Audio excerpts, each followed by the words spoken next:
Yeah, he wants somebody local. Yeah. Well, I don't know if there's a president. Okay, guys, let's get started. Good morning, everyone. This is the Delaware County Commissioners meeting. It's Tuesday, September 2nd. Time is 9 a.m. Let's open the meeting with the Pledge of Allegiance. I pledge allegiance to the flag of the United States of America and to the republic for which it stands, one nation, under God, indivisible, with liberty and justice for all.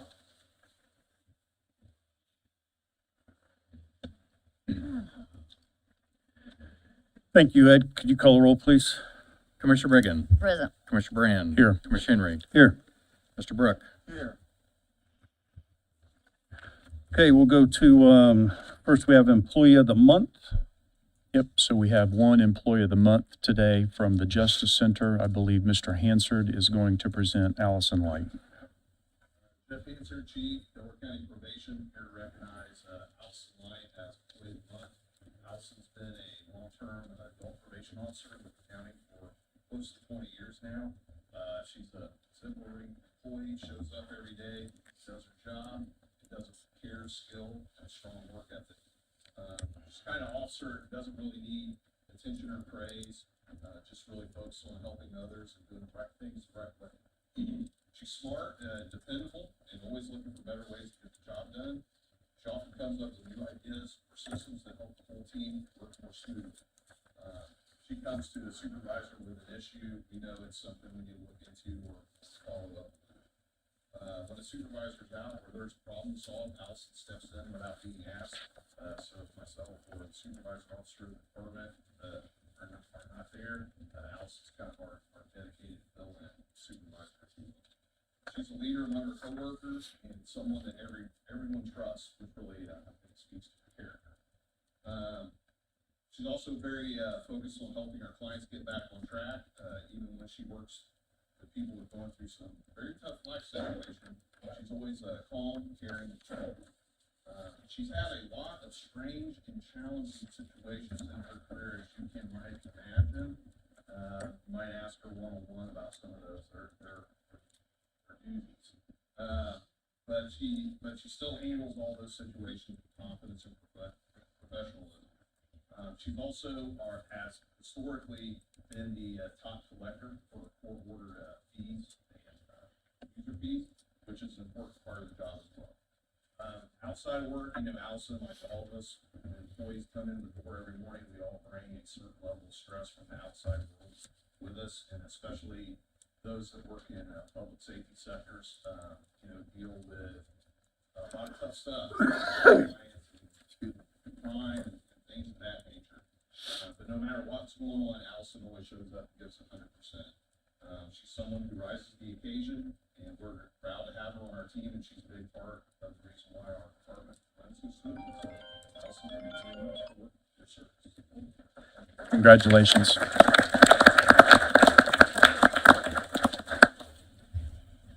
Hey, Jeff, will you turn that microphone on? Thanks. Do I need to do it over? No. Yes, please. Thank you. Congratulations. Thank you very much. Thanks. Congratulations. Okay, we have appointments. Yeah, so for the Board of Health, I do believe, Mr. Bain's here today, I do believe we have a recommendation from the board to fill the commissioner's spot. And while he's approaching, I'll just say that this will help with a quorum. At the last meeting, they didn't have a quorum. There are only 5 board members right now. But this will bring it to 6, so it'll be even. So if there's a tie, something will have to be tabled. So this will leave an opening still by the city executive where the mayor is supposed to make a recommendation to this board, and then we would choose one. Commissioners, Jamie Bain, Health Department Administrator. The board has selected Lynetta Lee as their recommendation for your appointment to the Health Board. Give a little bit of history. Yeah, Lynetta was employed by the Health Department for about 12 or 13 years in the past. Currently employed at Ball State. She was their environmental health specialist who inspected and oversaw all of the food service on the regulatory side. She's now the manager of training So she oversees training and all of the food service operations from the food service side currently. I believe she has a master's from Ball State. She's worked for Ivy Tech as well. All around great individual. I'd entertain a motion for approval. So moved. Second.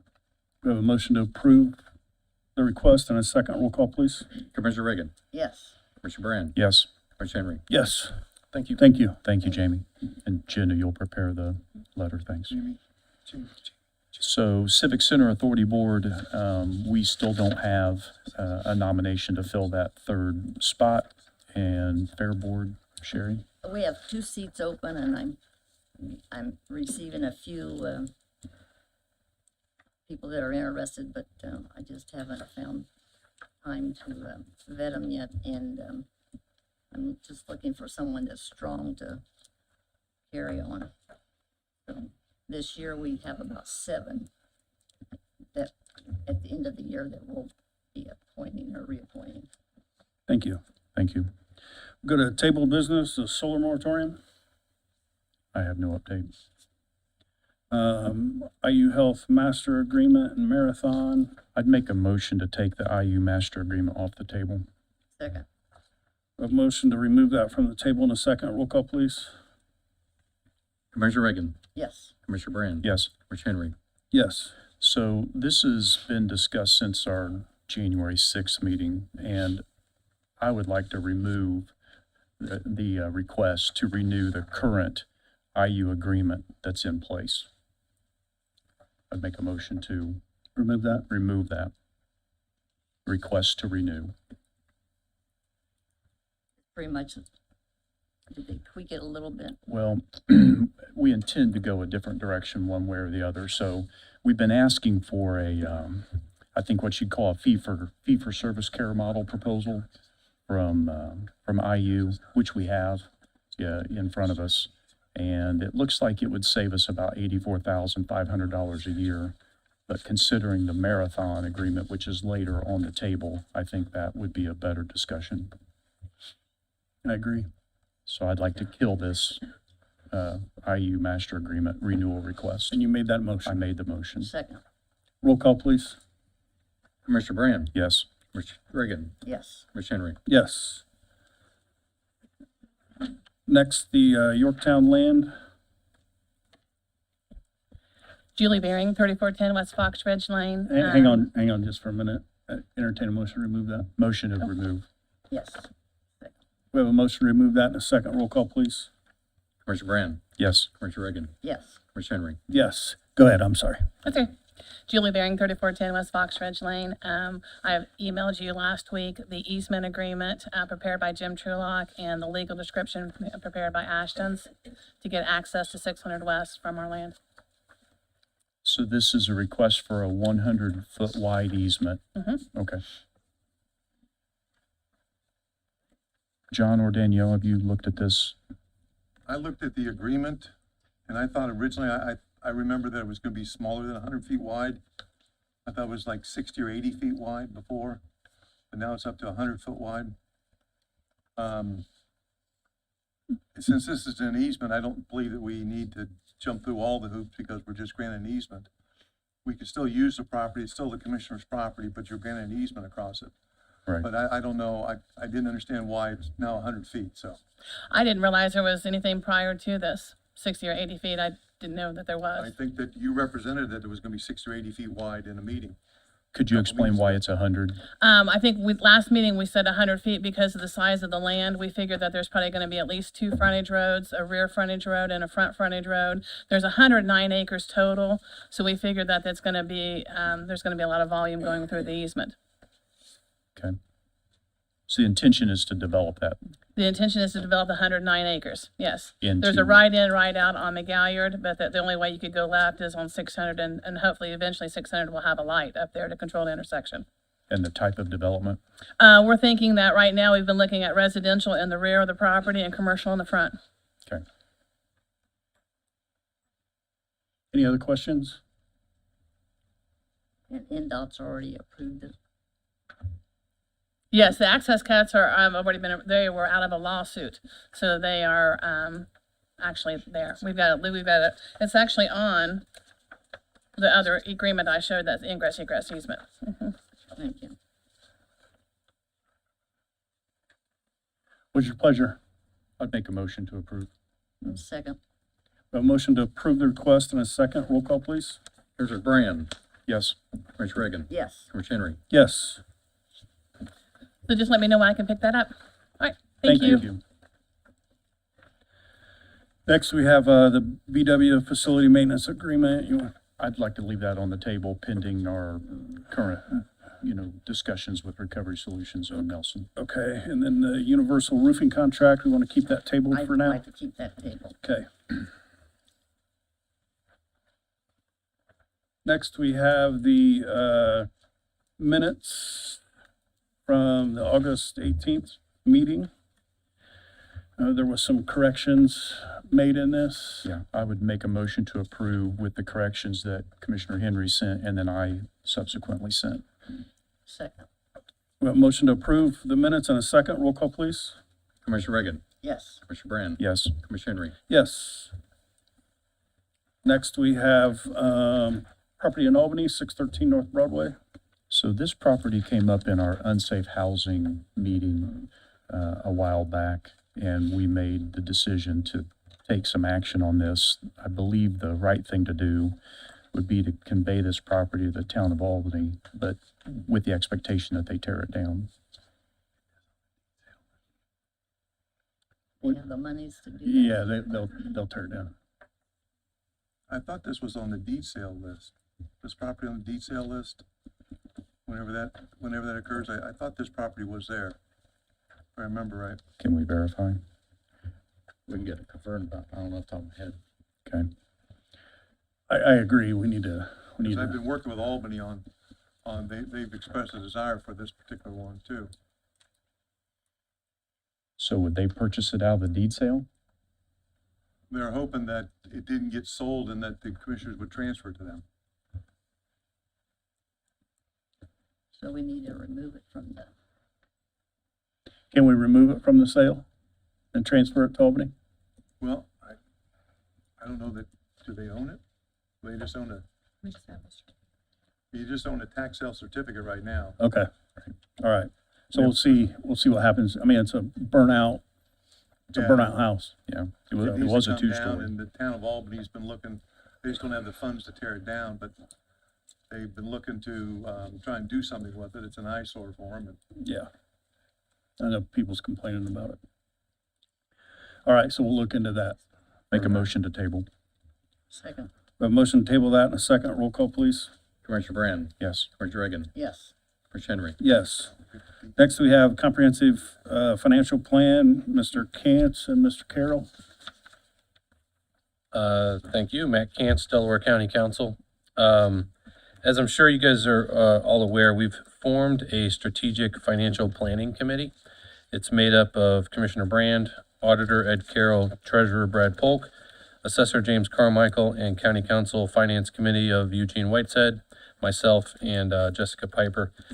Before you is a scope of work that from Baker Tilly that directly aligns with the strategic financial planning initiatives that the committee has been working on.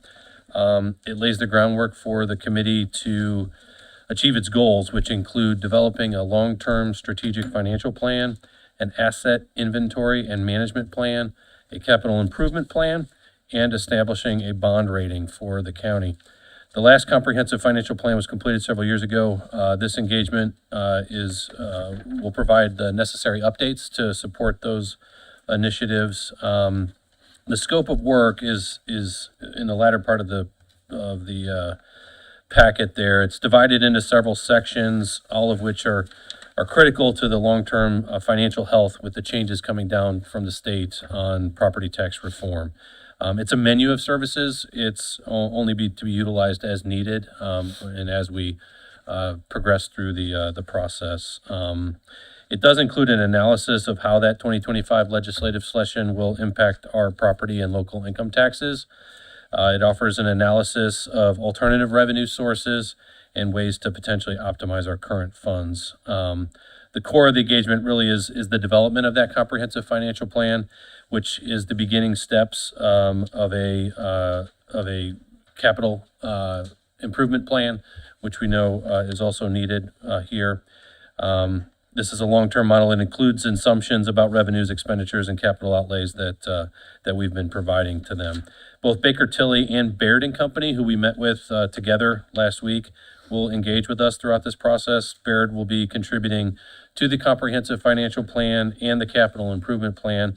However, their engagement will be at no charge, as they only get paid if or when we take out debt. So I'm just requesting, this is for your information today, we're requesting your support for this scope of work. And then the committee would like to seek your approval for this scope of work at your next commissioner meeting on September 15th. Ed, do you have anything to add? I think you covered it very well. Any questions? Anything else? Much needed. Thank you. Thank you. Okay, we'll move to contracts and agreements for approval. We have the High-Tech Crimes Unit contract.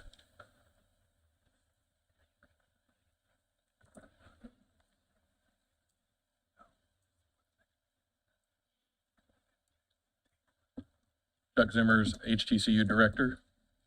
Eric Hoffman, Delaware County Prosecutor.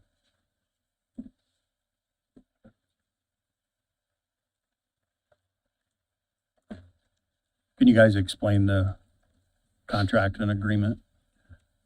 It is just extending the agreement between the state of Indiana / IPAC and Delaware County and the services we've been providing since 2022. So I was sent the contract for signature, and I sent it to you guys, did you look at it? Yeah. So we just need approval to extend this.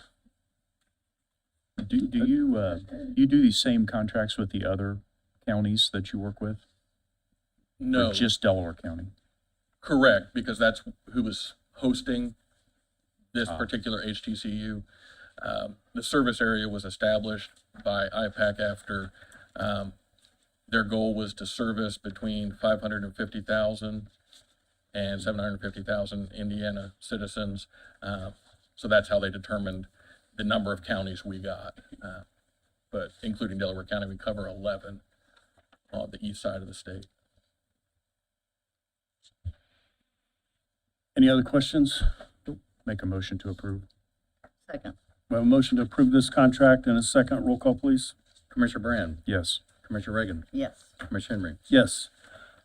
Mr. Hoffman, could you express could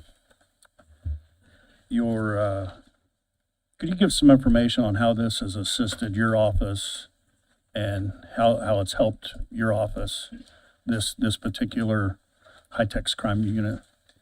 Yeah, this high-tech crime unit that is funded by the state has really been a game changer in terms of solving crime here in Delaware County.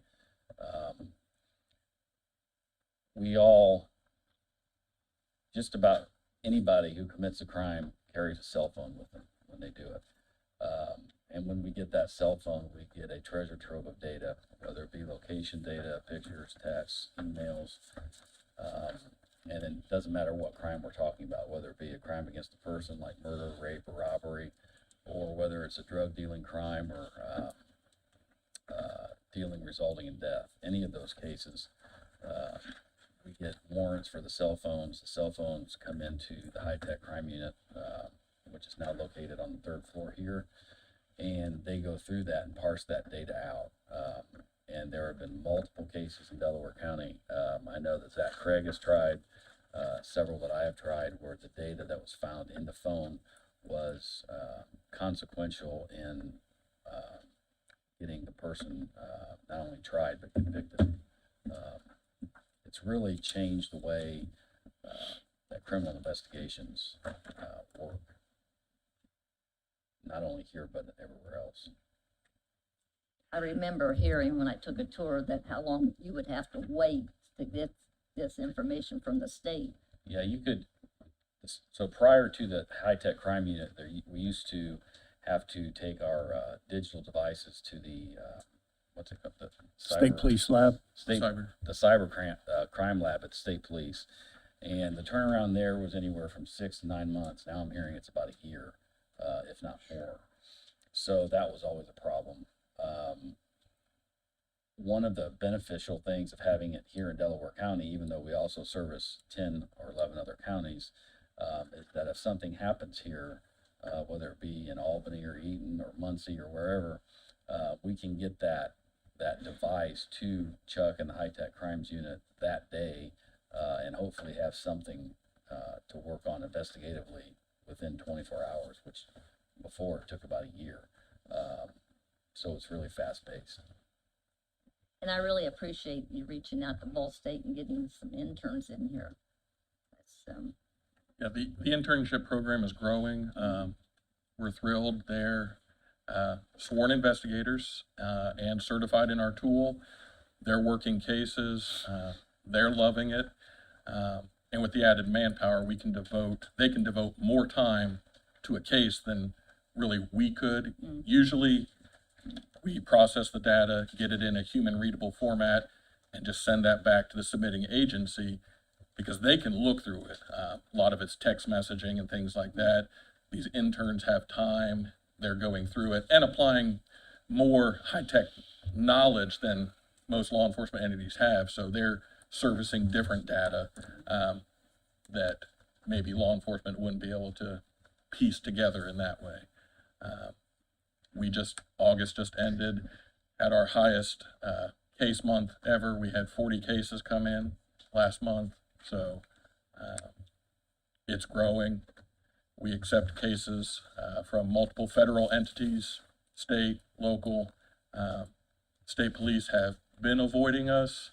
There was some misunderstandings early on, and with the whole program statewide, and now just due to the volume, they've realized they need to utilize us also.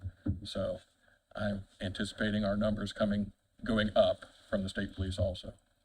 We've also had some federal agencies contact us and use our services. Right, we've done cases for FBI, DEA, ATF. It's very, very beneficial to have that office in this county, so. appreciate your. Yeah, I Glad to couldn't hear. agree more. Like I said, that there isn't a criminal who doesn't commit a crime without a cell phone.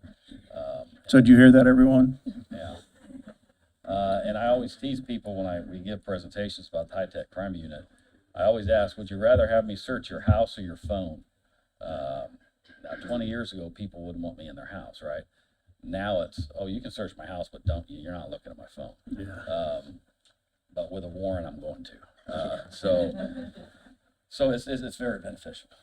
And even if you leave your phone at home, that shows pattern of life, and you don't go anywhere without your phone, so you must have been doing something sketchy. Yeah. Thanks so much for coming today. Thank you, guys. Thank you. Appreciate it. Thank you. Next, we have the Comcast agreement. Mr. Fluke.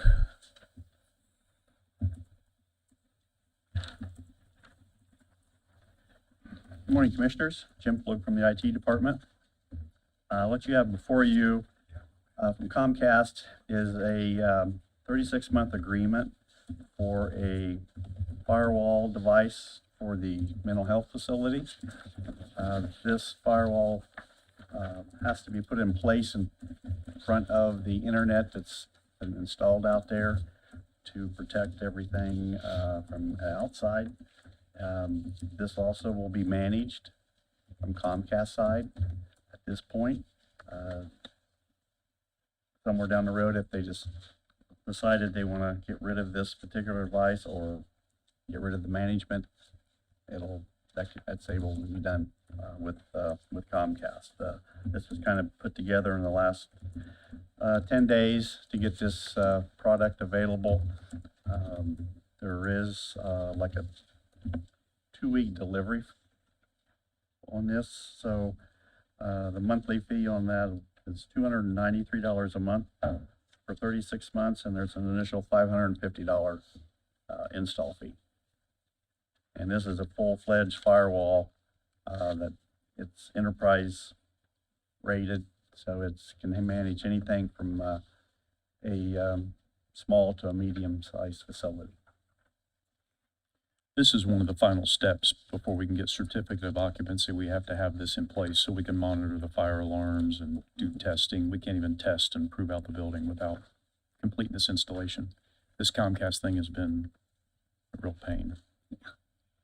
I know it's been troublesome. I appreciate you taking the lead on that. Your work on it. It's tested my patience. Yes, I know. Entertain a motion for approval. So moved. Second, A motion to approve this contract with Comcast and a second. Roll call, please. Commissioner Reagan, yes. Commissioner Brand, Yes. Commissioner Henry. Thanks, Yes. Jim. Thank you, Jim. Thank you. Next, we have the Otis Elevator agreement. Good morning, my name is Don Chambers, Superintendent of Maintenance, Delaware County. I have the old contract from Murphy Elevator Company and the new contract from Otis. Both are similar in what they're gonna do maintenance-wise. Murphy charges us $867.69 a month for 3 elevators. And Otis is willing to pick up the health department, the 2 elevators here, and the Justice Center elevator, so 4 elevators for $664 a month. So in totaling, for the year for the Murphys, it's $10,412.28. Otis for the whole entire year is $7,968 for the whole entire year, which makes it into a savings of $2,444.28. I think that's a great savings. And the health department, as I already spoke to Jamie Bain, they'd be contributing $1,800 towards that. So I think it's a great savings all the way around for everybody. Any questions? No, good job on this. This original contract was from 2013. It was one of those auto annual renewals, you know, that nobody looked at. So Yeah. the original contract only had 2 traction passenger elevators. Now they're up to 3. Mr. Bain, any comments? Are you okay with this? We are pleased with the opportunity to lower our cost and move over to Otis. We have been serviced by Mid-America. We haven't really had major issues with them, but can't say we've been thrilled either. So you're currently paying $1,930 a year, and you'll go to $1,800 a year? Mhm. Okay. And they'll And send I the think bill we'd see direct. additional savings with I believe Otis is gonna monitor the phones as well, which we've been paying additional for that. They'll bill you direct. They'll separate. Well, I will ask for that to happen, If but right now it's possible. just one bill. I didn't know if we separated it and sent Jamie a bill. I mean, just all the way around, it's gonna be a savings for everybody. Right. Well, just so you can Just get it even figured out. taxpayers, so, Whatever's easiest. You seen it? yeah. In other instances, we've had, I believe Sarah before, and now it would be Jenna invoice us for portions of contracts like that, so Okay, thank you. that's an option as well. Hang tight there. Looks like Mr. Fluke has something to add. I just want to bring up, I know we were working with, current elevator vendor and working on getting rid of the AT&T POTS lines. So we want to make sure whatever changed over is that we can get rid of those and get that bill off and put it on a new service for the emergency line. Agree. Don, you'll work with Mr. Fluke on that? Yes. Yeah. Okay. Danielle? I reviewed it. The only thing I responded on is just making sure they had a pretty large exception section. I just wanted to make sure everybody had went through that and it wasn't going to be additional charges that made that 7,000 go right back to where the 10,000 was. Because I'm not an expert in elevator repair, so that was kind of, as long as you guys reviewed that and thought all that was okay. And I don't love the liquidated damages section, but Well, I looked at the differences between the contracts. It's similar, so there's everything Murphy's doing is the same thing Otis is gonna be doing, so I didn't see any additional The only thing is, it's stuff that's not covered will be additional, which Right. that Murphy's the same way also. Okay. But I'm just looking for a way to try to save us some more money, so. And I think Otis is the best bet. Danielle, liquidated damages, would you propose different language? I would, but it's probably like going to the doctor's office. If you want to have the procedure, there's your Yeah. contract. So we can reach out to them, and see what they say. You can approve it pending a discussion regarding that with them. I agree with the liquidated damages comment. Make a motion to approve pending contract negotiation on the liquidated damages language. Second. Motion to approve and a second. Roll call, please. Commissioner Brand, Yes, Commissioner Reagan, Yes. Commissioner Henry. Yes. nice job, Don. Next, Don, you have the Justice Center roof repair. Yes, I had 3 quotes come in, one from McGuff's. This is putting 2 new drains in. They're also stating there's damaged water underneath the sheeting that's there now. McGuff's is, their quote is $41,700. Another quote is A&S Roofing Services. It's here and located in Muncie. They're putting 2 new drains in, and with new rubber roofing, it's $37,950. And then, there was one from L&W, I think, Construction. I gave the quote to Mr. Brand. I think it was like $24,800. The only exception with them, I contacted Resolve Tech, and they had to contact a duct people that do all the duct work. In order for that to happen, so we're gonna have to throw another $11,000 on top of that just because they're wanting part of the duct removed. And that's gonna affect the heating air at the Justice Center. That's gonna shut it mainly down. So I just think that's, in the ballpark range, I think A&S Roofing is actually the better deal. I mean, because we won't have to shut anything down. And that's 2 new drains, all brand new roof, fixing everything that's wrong. So this is the section above the property room, which has Yes, had an yes. ongoing leak for, It's an ongoing Ever? problem. even since the roof was done a couple of years ago. Yeah. It hasn't been right. The drains weren't repaired. The drains were not replaced. I tried, they put retrofit drains in, but that didn't fix the problem. I've gone through and replaced piping, everything, and now I tore apart some of the insulation. We took a hose, poured water on them. They're coming down the bolts where the bolts hold the big 12-inch metal flange down for the drain. They're leaking all around that, so, and plus there's water underneath the roofing that's there now, and they're gonna fix all that. So your recommendation is A&S Roofing for a total of $37,950, correct? Yes, because I don't think we need to be shutting the air down this time of year, and it's probably gonna be down all day long. And plus, by the time we add that $11,000 to the 24,800, that you're gonna be right at, real close to this 37,950, So A&S has a 20-year a 20-year warranty. Carlisle full warranty. Yeah. And J&L, the 24,800 that Don keeps mentioning, was only a 12-year warranty.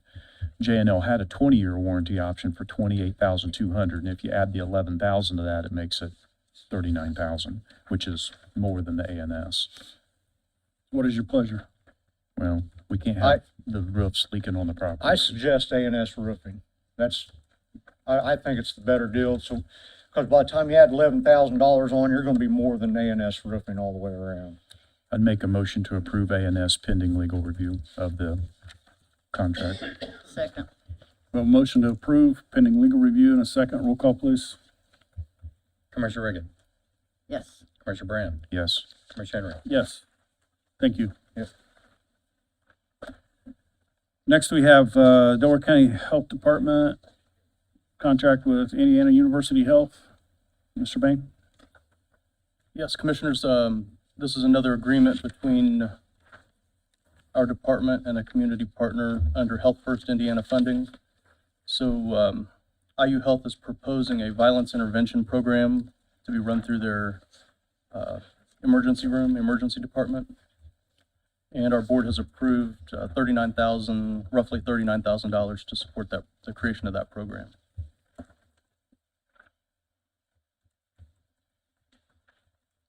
So, John, I believe you may have taken a look at this language.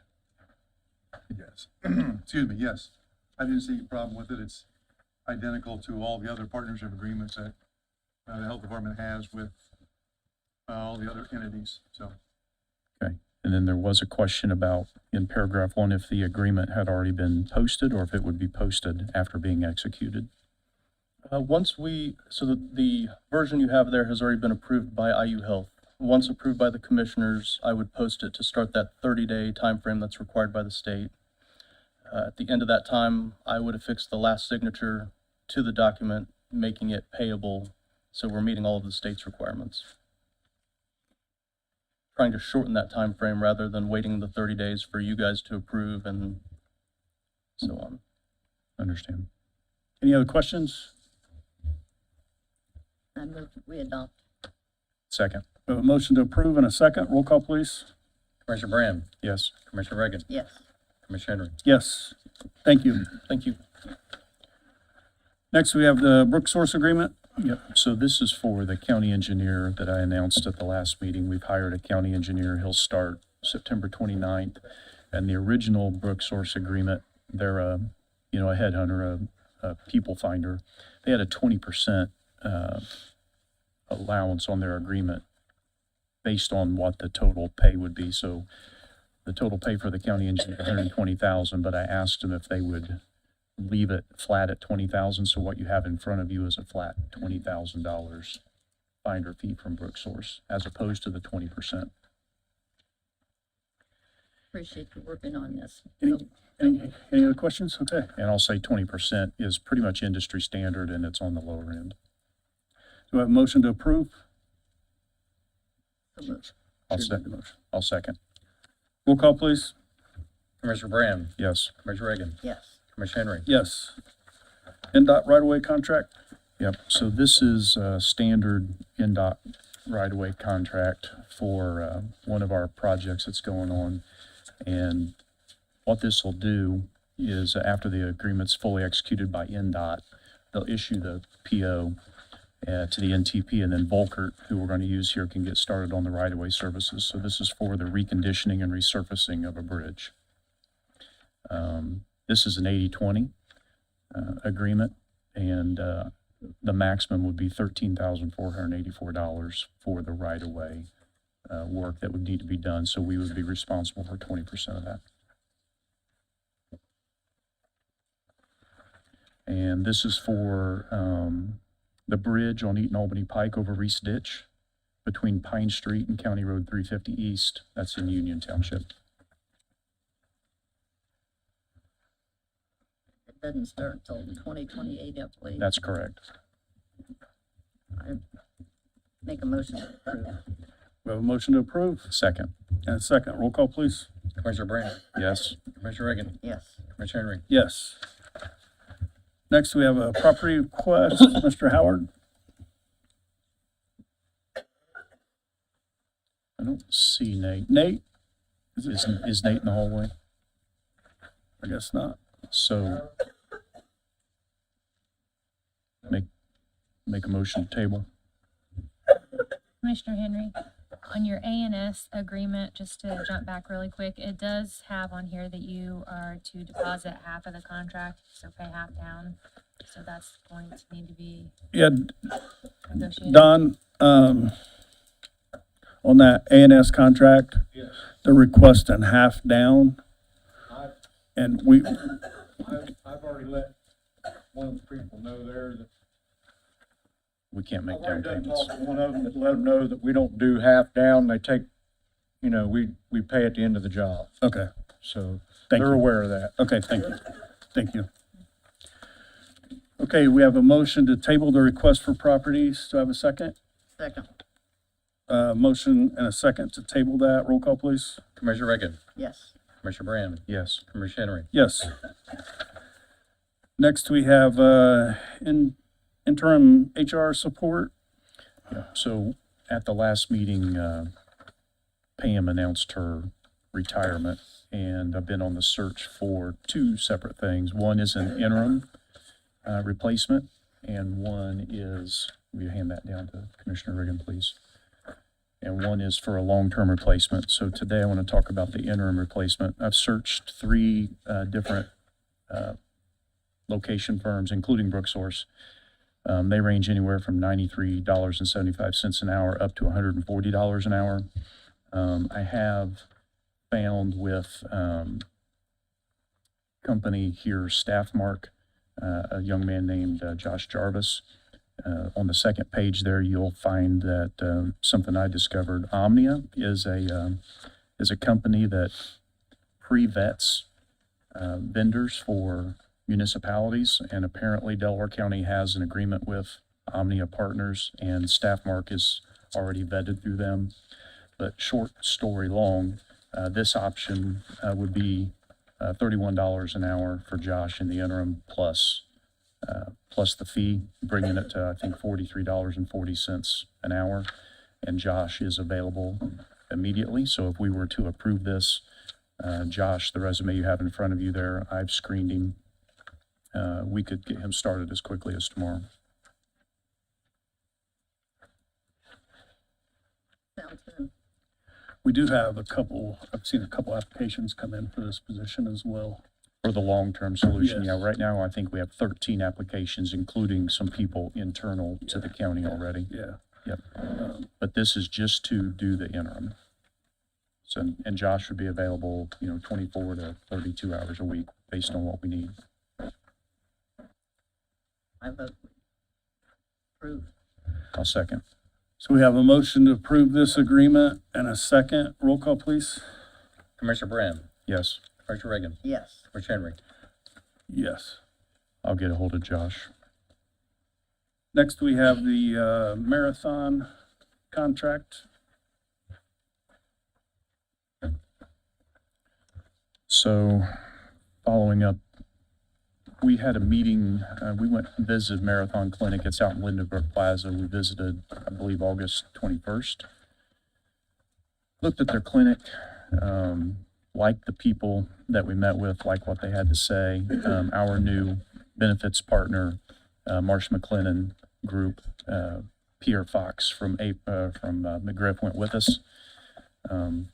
What you have in front of you today is a sample contract and an updated proposal. While we were there, we asked if they could also do DOT physicals and drug screens and some things like that. So they offered us some options on that fee for service in the statement of work that you have in front of you. As I said earlier, with the IU clinic, even after their fee for service is going to save us like $84,000 a year. And the marathon agreement, we had them structure it different, based on utilization. So the utilization at the IU clinic is very low. Employees generally don't go. The ones that do go use it quite a bit. We have a lot of repeat people, but as an example, IU had us at a flat, per employee or per member per month, what they call PM per member per month. And we were at $41.60 per member per month. And that was for everybody, whether you were an employee, a spouse, or a dependent. So in the negotiations with IU, we did get them to make that customized. So instead of $41.60 for everybody, IU made the spouse $40 and the dependent $30. That's one way that they were able to reduce their costs, but they're still way more expensive considering that we give them, I think it's $500,000 a year plus the usage. And if you'll look, I believe it's on the fifth page of the marathon agreement, you'll see there's a blended patient engagement table there. And if it gets a 15% utilization, which is about where the county is right now, that'd be $10 per member per month. And as the engagement goes up, which I believe we would have to have a really strong marketing and communication campaign internally with Delaware County to try to get employees, spouses, and dependents to use this, that would go up. But even at 55% utilization, which none of their customers today are that high, it would be $40. So this is a pretty significant savings. If you look at our current utilization and compare apples to apples, we pay IU right now $500,000 a year, and this same service would be $139,050.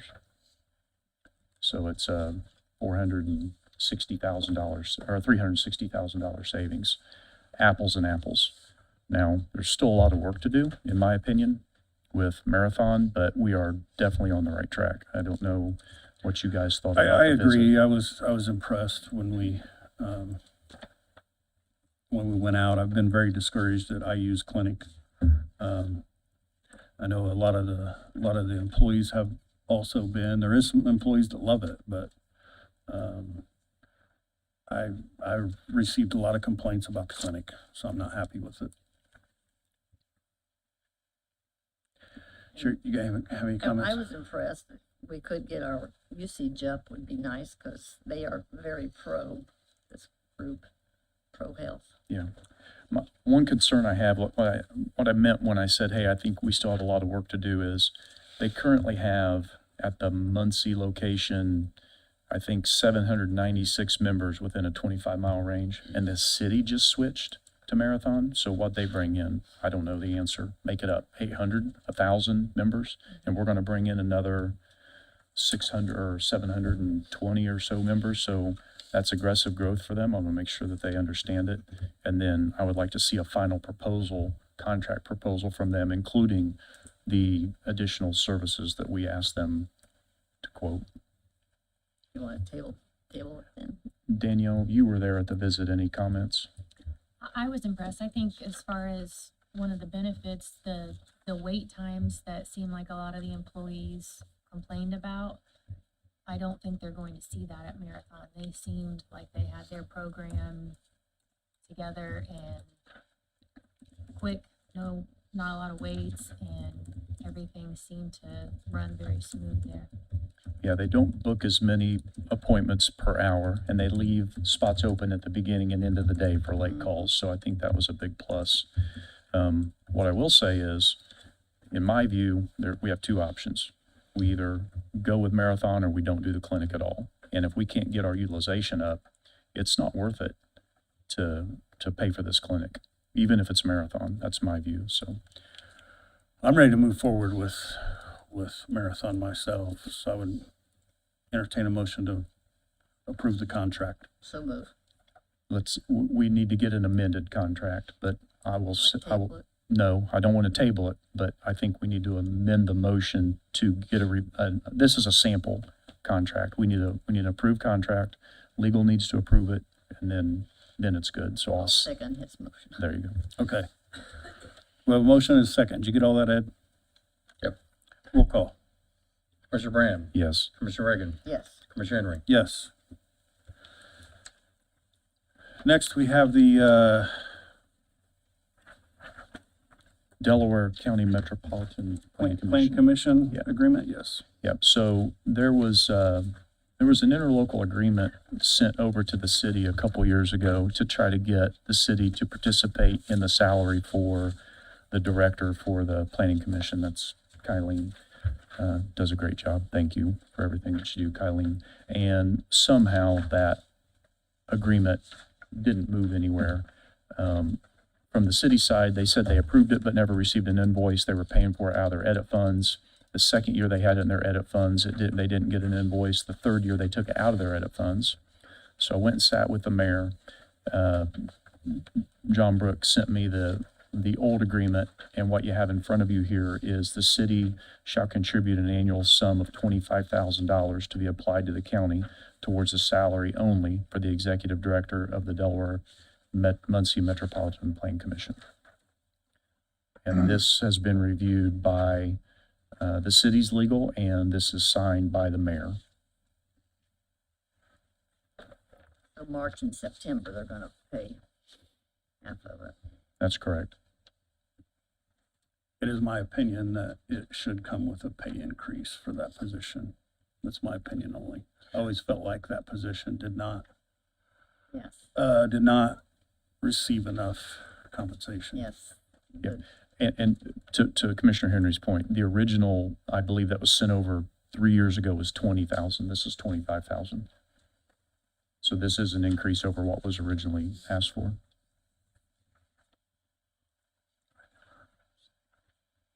So moved. Second. We have a motion to approve this interlocal agreement and a second. Roll call, please. Commissioner Brand, Yes. Commissioner Reagan, Yes. Commissioner Henry. Yes.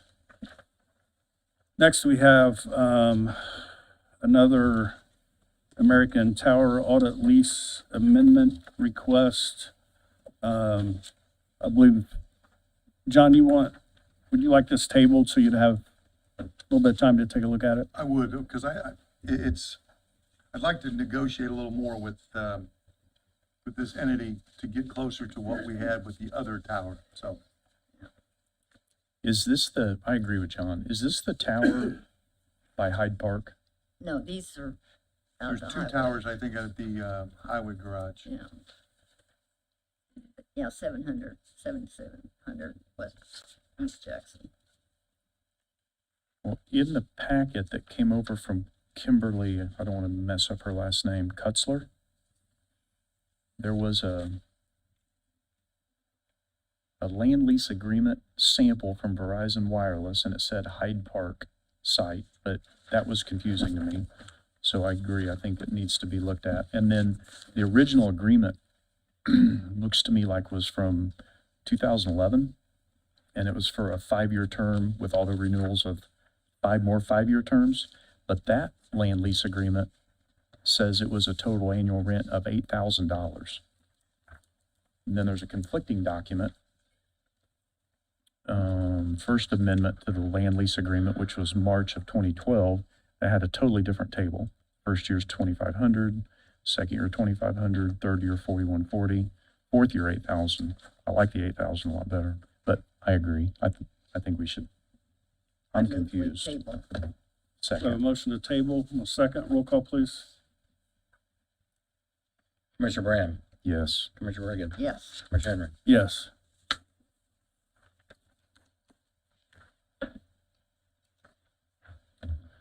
All right, next we have ordinances for first reading. We have ordinance for Heart of Indiana United Way Community Resilience Grant. Good morning, Commissioners. Emily Anderson, Court Administrator. And then I also have Nikki Boskin, our new CASA Director, here with us. I wanted to introduce you to her and her to you. Our previous CASA Director left us at the end of June. And so on this ordinance, we have funding that we received last year and this year. I was unaware of the funding. The funding was placed in another account that already had funding in it. It was our Gal CASA donation fund. So we really should not have placed it in that fund. And so I'm asking that the ordinance be established to put this grant that we've now received twice into a separate fund. And when I talked to bookkeeping, they had requested that I use this certain fund number, 9218. It is a non-reverting fund, and the application that we put in with United Way is that we use it just for mileage. So it's already appropriated for one thing. We can't use it for anything else. So it does not have to be brought before council since it's very specific on the use. So I just need the fund established. And since we already have the funding, I'd like to get that funding out of that account. I'm asking that we suspend the rules today if it's approved. So do we know the account transactions, the ins and the outs? You say it was put in the wrong account? 9107, is that 9107? What is that fund for Gal CASA? Do you know the donation fund? I don't know the donation fund offhand. I don't know the other fund that's in currently. So it went in the wrong account, but we need to take it out of the wrong account, put it in the Correct. donation fund. It should have never gone in that fund. We should have established this account 2 years ago. They've been putting it in the wrong fund now 2 years. Ed, are you aware of that? Yeah, I've heard about last week. Okay. Yeah, So it's, that's why I Get it. brought We'll it. work with her. Okay. Yes. Yeah. all right. I just don't know the fund number off the top of my head, but Okay. I do know where it's at and where we need to move it. And so I'll put that request in with, Kita after the meeting. And this, we're looking at ordinance 2025-17. Correct. Is that correct? Yes. Yes. Do I have a motion to introduce? Yes. So be. A second for We have a introduction. motion to introduce ordinance 2025-17.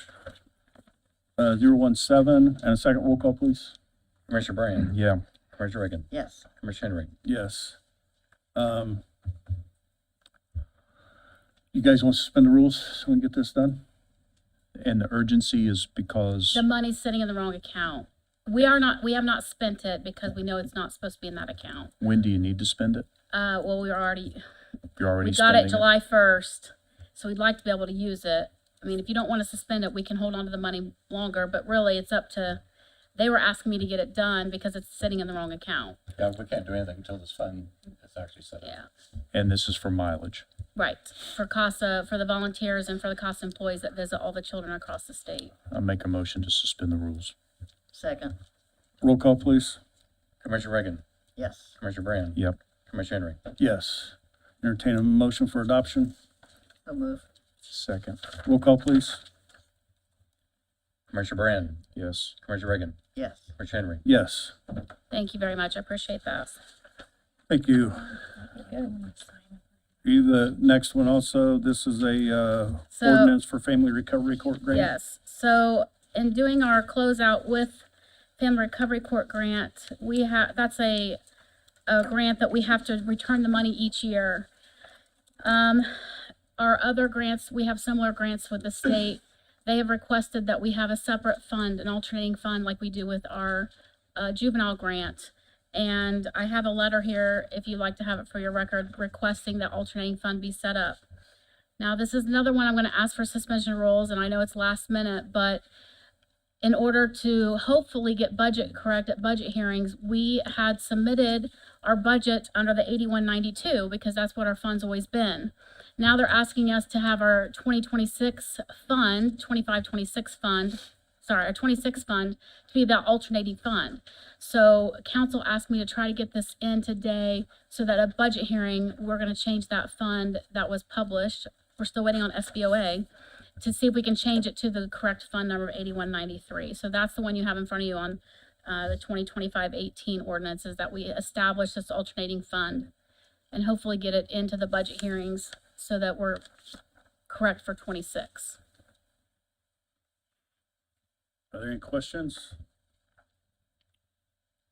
We have to establish a fund for this one also. Right, so currently it's under 8192, it's always been that.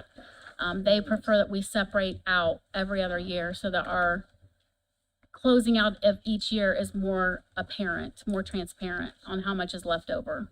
What's the amount of this grant? It's I think this year's lower, but it's around 86,000 with, it's the salary of the FRC coordinator plus programming plus benefits. I think they cut it to 75 this year. I move we adopt. Introduce it. If I could ask a Introduce. question, Yes, go ahead. because I'm looking at a, statement of cash position, there already is an 8193. It was, so that was the FRC problem solving court grant. Okay. So FRC used to have two, There was like 4 or 5 8192 years and ago. 8193. That FRC problem solving grant was rolled into the main FRC grant, and that fund number just sits there.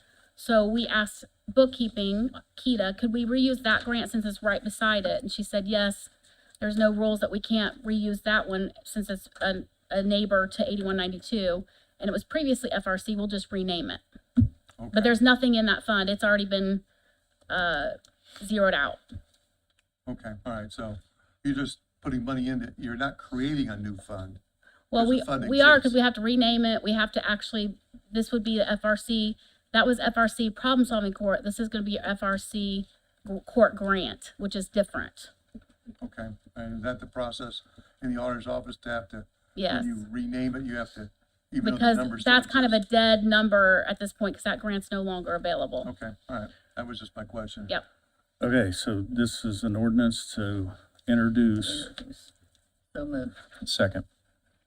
to bring Fund 8193 back to life.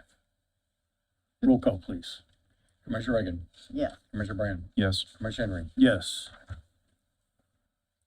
Would you like to suspend the rules? And the urgency to suspend the rules is to get this in the budget hearing To starting get the tomorrow. new Correct. fund number in the budget hearings. So this is for the salary for the FRC coordinator, and it Yes. got reduced by $11,000. Right. So is that salary going down on that person? So I'm gonna be asking council to cover a little bit of the salary. They reduced the programming more than, they reduced the salary by 2,600. They reduced the programming by 8. So I'm gonna be asking council to help cover that reduction. There's a whole story behind it, which you probably don't wanna hear the whole thing. No, we don't. So, but that, the FRC coordinator does have to be put through budgets because it's a salary. So of the 11,000, 2,600 is the salary. Yeah, well, no. 56,000 is her salary. And that's what's getting, But the reduction's only 2,600 Correct, towards the salary correct, of the correct. 11,000. I got it. Motion to suspend the rules. Second.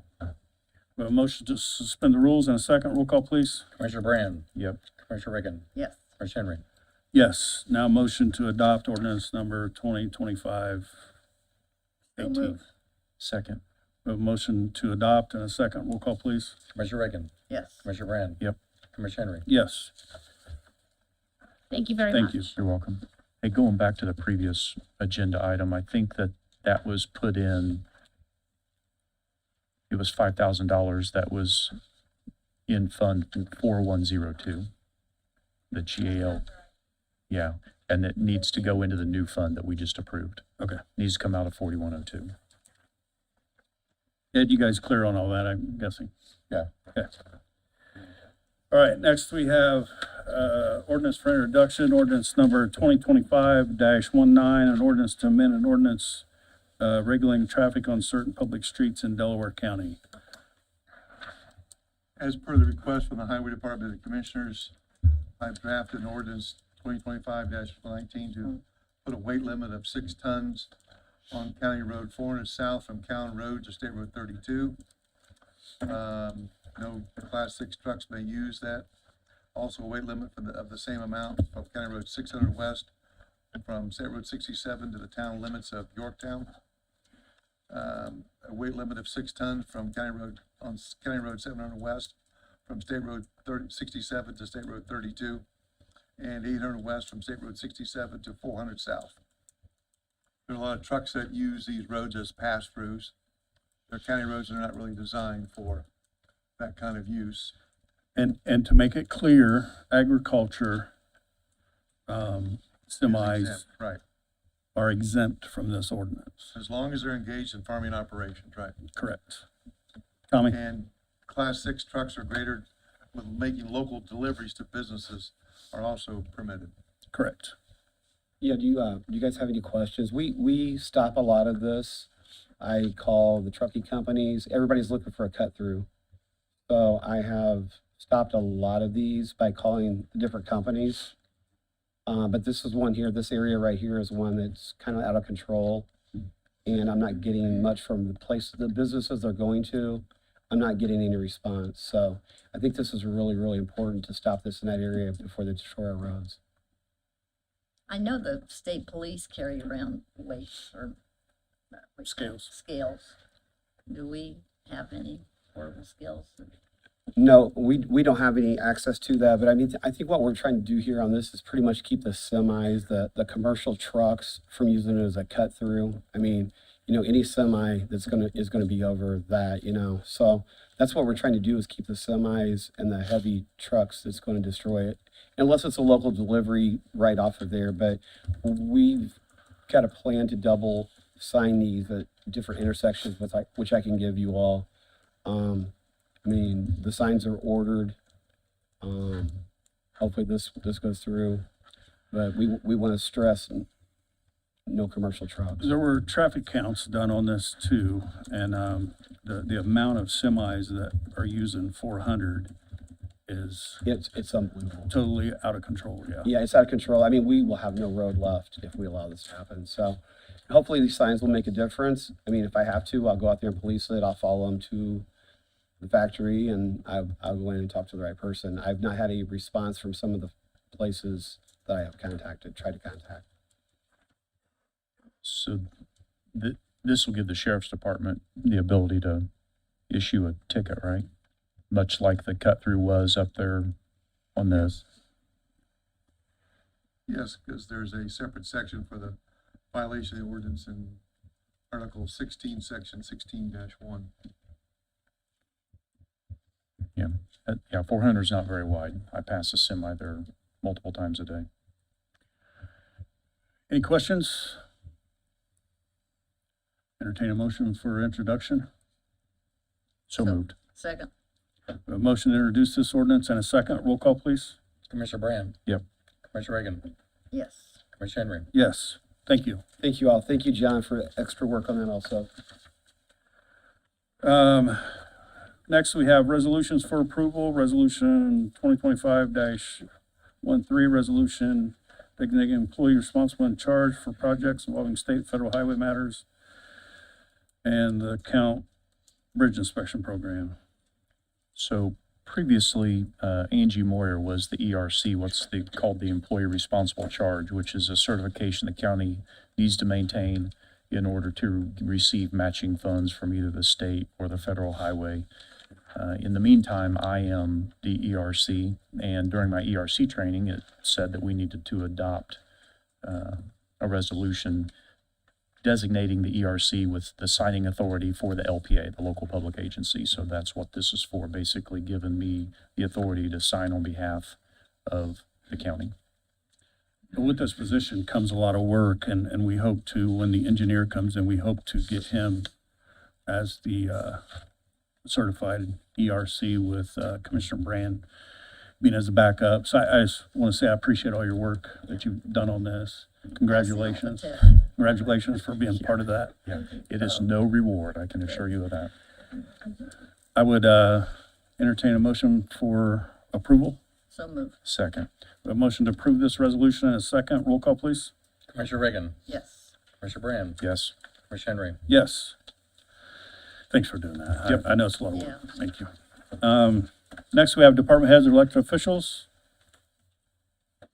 Good morning, Commissioners. John Canino, Emergency Management Director. As I've stated several meetings in a row, that our big focus this year was preparedness throughout the community, forming partnerships and collaboration. Deputy Director Kissick just took on a task and spearheaded a project that I'd like him to come up and speak on if you guys would allow. Maybe. He probably left. He's hiding.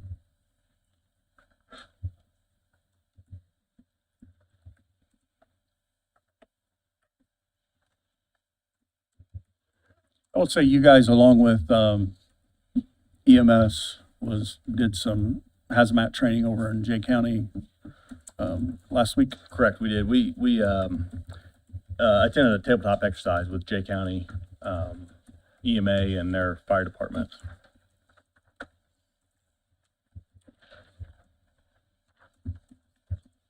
I'll pass him out.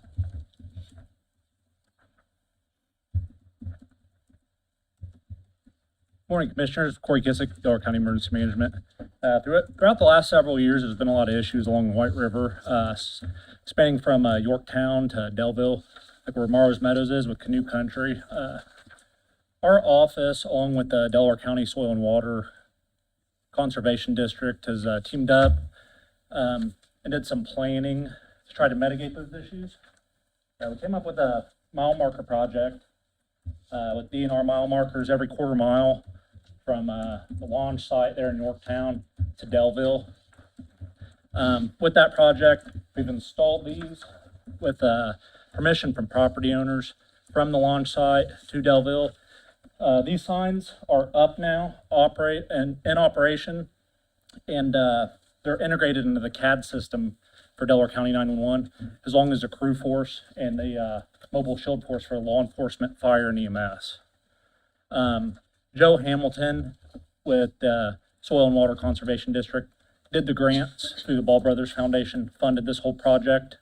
And we just kind of wanted to bring it to your guys' attention that it's up, and this is a big project we've been working on since around February.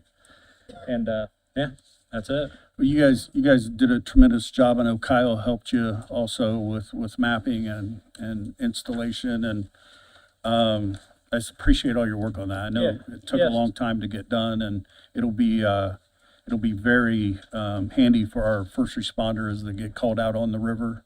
And you hear it all the time where there'll be calls out to the river for assistance for some kind, and the people really don't know where they're at, maybe between a couple different roads, and it sends our fire crews and EMS and police out there searching for these people. So if they're close to a mile marker sign, or they know the last one they just passed, they'll be able to give a close proximity to where they're at, so.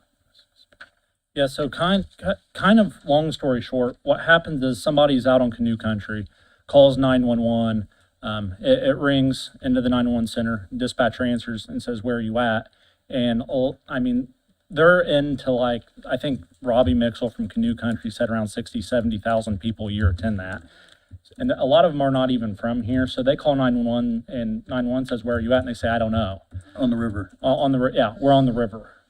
So then what happens is dispatch sends an alarm out there, police, fire, and EMS, and then it turns into a search and rescue operation. 95% of the calls on the White River in Delaware County are out in that area, and I think I pulled CAD data, computer-aided dispatch data from the 911 system, and on one incident alone, there was like 70 to 80 units attached to that call. That's 70, 80 Delaware County, Madison County units attached to that one single incident. And I mean, that's a lot, but you think that if we're sending officers, EMS, fire departments, all to that one area, that's taking away from other areas. And a lot of the times these are like basic life support incidents, you know, a hurt foot, something little, and it turns into a big spanned out search and rescue operation. And it all comes down to we don't know where we're at. So the idea, we want people to keep using the river in Delaware County. That's awesome. That's a great, fun thing to do here. But also we want to maintain awareness and safety on that stretch of river. So Kyle, Joe Hamilton, we all kind of got together and said, how do we fix this issue? Well, the Soil and Water Conservation District had a whole branding project going on at the time with the White River. We wanted to implement these signs, so we all just kind of got together with the Yorktown Fire Department, Delville Fire Department, Canoe Country, Ball Brothers, and put our heads together, came up with this plan, implemented it. It got put into the 911 system, so when you call, there's a drop down that shows up on the computer of each mile marker, and if somebody on Canoe Country says, "Well, what mile marker," those are all DNR mile markers that are already implemented. They report that, and then it'll pinpoint on the map system, route the fire, police, and EMS to that mile marker. And also we got MOUs with some of the property owners along there to have launch sites to launch boats. So instead of now launching at Morrows Meadows and then launching in Delville and sending crews up on sometimes dangerous floodwaters, now we have an access point exactly where we know where they're at. We've got a maintenance plan in place with this to evaluate every couple of years. We've got safety information that has been sent to Canoe Country, where they're going to post it on their bulletin board. So when you're standing in line, you can look and say, "Oh, I need to keep an eye out for these." Give them some advance notice. Yeah. Appreciate that. Yep. Thanks for all your work. Any questions or comments? Yeah. Nice work, thank you. Thank you, guys. Any other department heads or elected officials? Emily Anderson, Court Administrator. Would you entertain a couple of questions on the Marathon contract that you're looking at? Does Marathon provide the same services such as the medications that we would get filled through IU Health? And also, are we losing urgent care? Not that we could ever get into urgent care, but are they providing urgent care, or is that those visits that they're opening at beginning and end of day? Is that what we're considering urgent care visits? If you're trying to get in that day, That's what those are considered more urgent than care likely, visits? you will get in. Okay, and then what about medications? Because a lot of us use the facility, like I use it to get all my medications pretty much for free, instead of having to go through a pharmacy. So do you know if that's still They provide generic medications, like IU Health does? generic. Right. Okay, so same Now, idea. I'm not saying they have it all, Right. but Well, like I have to get one from the pharmacy, but they cover like 99% of mine, so. okay.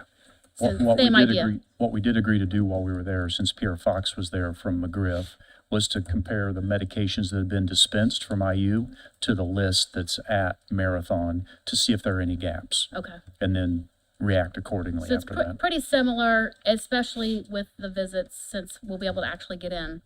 The hours right now are a little more limited. That's one thing we didn't discuss. So when you were talking about the urgent care, they don't really have an urgent care, but they do have openings at the beginning of the day and at the end of the day, trying to accommodate walk-ins. Obviously, if you come in at 4:30, it's going to be tough to get in, but that was one of the things we talked about with their current patient base, adding the city and adding the county, they're going to have to expand their hours. Okay. So Also- you are looking at, I also- noticed that Friday they were like closed by 1 or something. So are they looking at expanding the hours on Fridays? Correct. Okay, okay, thank you. Yep. Maybe the weekend. I don't. Yeah, we talked about a lot of different things. Okay. That's why I want to see a final contract. We need to- Telehealth is also available. Yeah. Okay, So, okay, thank you. There's All right. still work to do there. any other department heads or elected officials? Everybody received the weights and measures monthly report. Are there any questions? We did. Eric, could you come up? Noticed some repeats based on my notes, people, failing pumps out of acceptable tolerances, but you had one down there on August 5th, Speedway 6043. Which Speedway is that? August 5th. Anyway, it says follow up on past rejections, all failed. So my question for you is really simple. Do you need anything from the commissioners to be able to do your job better, to be able to really put the squeeze on people that continue to repeat and have issues? Do you need anything from us? No, I do not. Some of these are, I'd have to go back and see exactly what they failed on. I apologize, I don't have that. Okay. But some of them are like simple things like painting things. I've gone to a more aggressive thing to where I'm starting to, instead of giving them 2, 3, 4 chances, starting to implement a heavier fine system, less tolerant, because they're just not following state and national laws. And, like some of these are painting the fill tank lids. Some of them are, we go back and a lot of times my predecessor and then from the people from the state, if they're out of tolerance when it's over, if they're not shorting the customer, if they're giving to the customer, we haven't required them to come in and have it calibrated. Now there is some that if it goes much more than 2 years, if I go into the second year, like right now we're in the 25 sticker, if I have a 23 sticker on it and they fail this year, then that means that I am requiring them to fill that or to get that recalibrated, even if they are giving away gas. So your fine structure, your fee structure, that's set by the state or That's set by county ordinance. set by us? Yeah, set by you, yeah. And you said you were increasing the fines, so you don't use the maximum I'm not fine increasing, today? what I'm doing is the way that my predecessors have done it and the way I was trained is you kind of be a little bit lenient, but some of these places are not, complying to what we're doing. I would encourage you to be more strict. Yeah, so. Unless they're giving it away. Yeah. Then I'd like. Well, I'd and like that's the that thing, list. we get a lot of, in all honesty, when most are out of tolerance, they're giving away gas. Now, our job, I take my job as much as I'm protecting the company from themselves by giving it away as I am them shorting the customer. And when it gets to a certain point, I say, even when it's out of tolerance, which is plus or minus 6 cubic inches, I tell them, you need to get this checked, because if it's plus 7 cubic inches, then what they're doing is picture 7 ice cubes. They're giving away that on every 5 gallons. And that per car, it doesn't add up that much, but in the long haul, these are people losing their bonuses. Yeah, I want it to be fair for everybody. Yeah, absolutely. Absolutely. Well, thank you. Thank you. And that's where I know I've had to get to the point to where I tried to be nice. I've gotten caught up somehow where I was stricter when I first started when I first took over this, you know, and I was kind of called into the office and said, hey, you need to do a little bit better, but, you know, it's getting to the point where I have a few that they just haven't changed. And then some, and oh, I know what it was. I know which one that was. That's the one down by the mall on Granville. What we're talking about there, the reason why they failed is their screens on their gas pumps are sun bleached to the point you can't read them. Part of them are. And there's some that's like the total price, the total amount of gallons, or the gallons per or the dollars per gallon. And that's what, I apologize, I couldn't think why. And that's a huge capital expenditure for them to come in and have to replace. Well, they wouldn't have to replace the whole pump, but it's still to replace some of that. But that's where, with that one, this next time I'm going to find them. Yeah, it'd be nice to be able to read what you're getting. And it's and that's where it's not. That's where I was getting into, where it's not just state, but it's a national standard that we're required to do. Okay, well, if you need anything from us, don't hesitate to ask. Okay. Yeah, the fee structure is in place. Can you give me a copy of that ordinance or resolution, whatever that is? Yeah. I've got Thanks. some. I'll get it to you later today. Okay, appreciate it. Thank you. Thank you. Next, we have the payment of claims of $1,780,516.50. So move.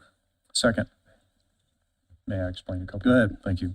So a couple of the claims that were in our $1.78 million today, State Board of Account fees, they're underway. They've been in the office now for a little over a month. Current billing's $13,177.45. Wheel tax coming in $231,889.45. Tax refunds $36,302.21. Claims on behalf of the surveyor's office $67,475.29. Those are up, which is good. Road maintenance materials about $230,000. Multiple TIFs. Things being paid out of our tax increment financing districts, so out of the Magna TIF, $32,035.44. The Morrison TIF, $35,820.94. Park One, $1,126.39. The second Magna TIF, there's a Magna Industrial and then just the straight Magna. This is Magna Industrial, $50,049.66. Midwest Metal, $40,635.44. Progress Rail, $31,835.48, and Fountain Square, that's Campac. Start seeing some expenditures out of that. That tax increment financing district starting to generate some revenue there, $4,198.56. And then Innskeeper's tax came in $135,890.91. That's it. Roll call, please. Commissioner Reagan, Yes. Commissioner Brand, No. Commissioner Henry. Yes. Next, we have the payment of ARP claims of $166,594.40. So move. I'm going to second, but can we have some quick discussion? Good. Okay, just a second. So on our claims, it says $166,594.40. He said some of them are in the department. They're buried in there? Yeah. Okay.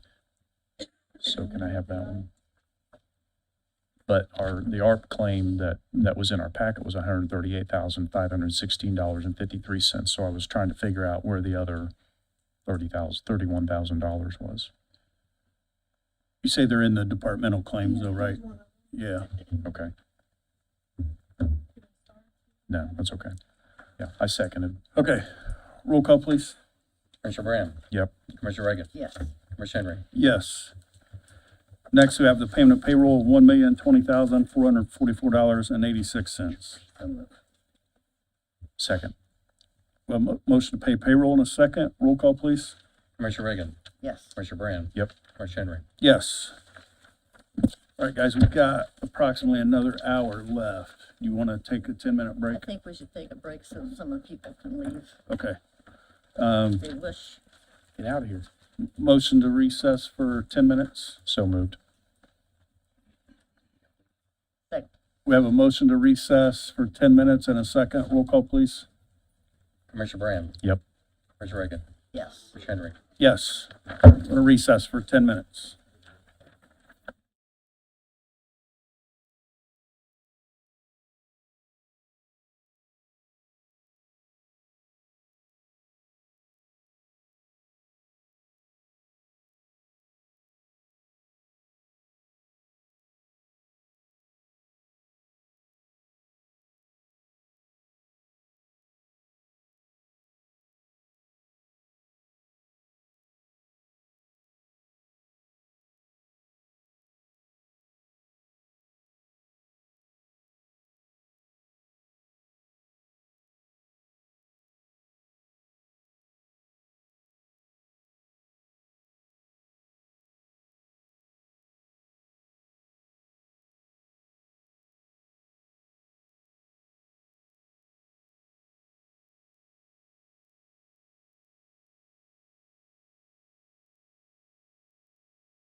Okay, we'll call the meeting back to order. We'll go to public comment. Each person will have 3 minutes to speak. John will be keeping my time. We will start with Tiffany Kerrigan.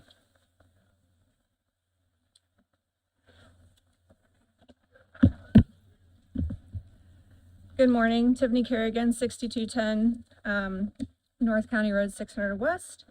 I'm here this morning after making calls to the building commissioner's office, the plan commission, and the county commissioner representing my district. We have owned our home since late 2020.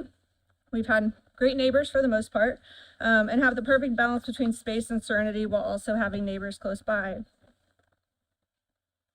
My favorite part of the day is coming home and playing outside with my young children, but that changed about a week ago. I came home after visiting family to find that our neighbor had placed an electrified fence on or immediately near our property line and spanning the property line of multiple other neighbors.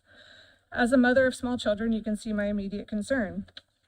After making multiple calls and reading the Delaware County Code, I was shocked to find no ordinance regarding the use of electrified fencing in residential zones. We cannot have cows. We cannot have horses in our zone. I understand that you don't know a question is a good one until someone asks. So my question is, why then can an individual place such a fence in a residential zone? With no ordinance to protect my family, my neighbors, and other families in Delaware County, this can happen in any residential zone. I've spoken with the building commissioner's office in our neighboring counties and have found that Madison County has an ordinance that states all electrified fences, barbed wire, razor wire, stockade fences are prohibited on all lots not used for agricultural purposes. They also have language in their ordinance about fences not being closer than 5 feet to the side and rear property lines. Another neighboring county requires a notarized written agreement between adjoining property owners for any fence placed on a property line, unless there's a certain number of feet off of it. This fence and its placement has raised many questions about property value, homeowners insurance, liability insurance, and everything now requires additional resources that I didn't expect to use on something like this.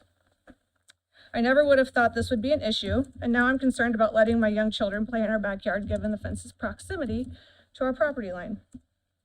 Again, I'm certain many residents in this county are unaware that there aren't any safeguards in place to prevent this from happening in their neighborhoods. However, if they did, I'm sure they would take similar issue with it. In an effort to protect homeowners like me across the county, I would like to call on you, our county commissioners, to strongly consider an amendment to the county ordinance that prohibits the use of electrified above-ground fences in residential areas and/or establishes protective measures for your citizens that could entail a safety barrier requirement to reduce undue harm to people and animals outside the fence, considerable easement or space requirement versus allowing no or minimal space off the property line, and/or minimum amperage allowed. Thank you in advance for your time and consideration. May I ask you some questions, Yeah, I please? have some too. Sure. So you live in a residential area, you're zoned residential. Is that property that put up the fence, are they zoned farming then? No. Agriculture? Mm-mm. According to the zoning map, no. Is it a farm? No. So is the Large fence, acreage. is the fence for, what's the fence for? It's a great question. I have no idea. So there's no animals? There's no animals, and when I called the zoning office, they said if there are animals on that property to call them immediately, because that's a violation. Okay. Have you talked to your neighbor? Not about the fence. Okay. Thank you. Chris Rudder?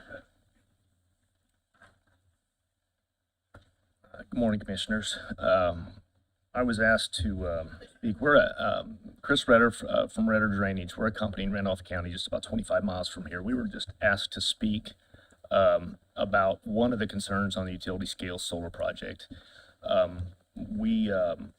As it applies to drainage and some of the concerns as to what that would do. There's a lot of, I hate to use the word ignorance, but there's a lot of ignorance when it comes to that. There's a lot that goes into it that most people don't realize. We've been doing it since they come out. We're largely in agricultural drainage, but we've morphed and specialize in the complexities of installing tile inside to mitigate problems. And let me try to do this as briefly as possible.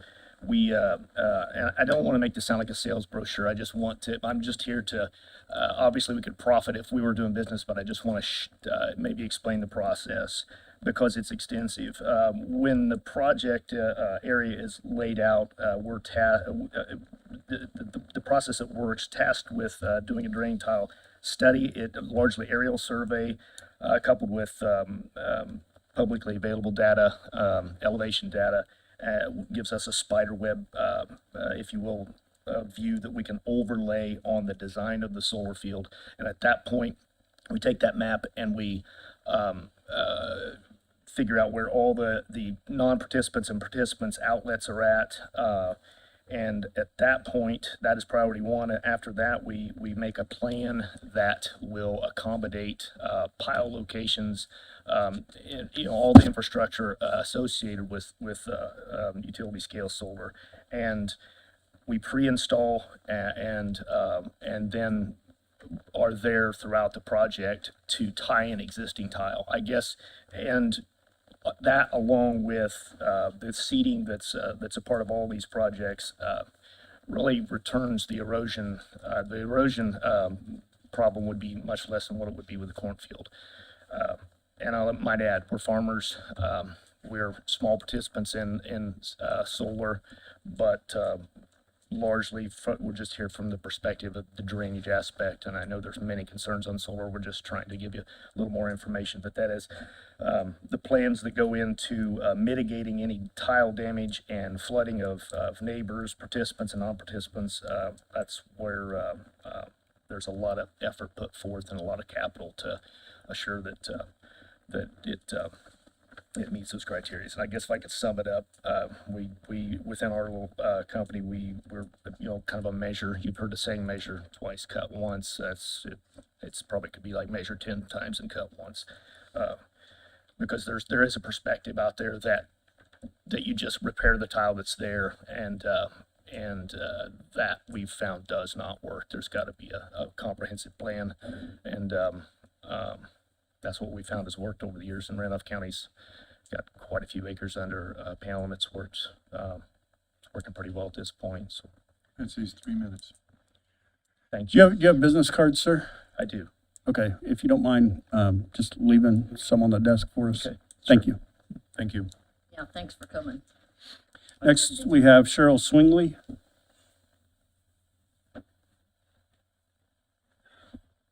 Cheryl Swingley, Delaware County, and I'm here to talk about solar.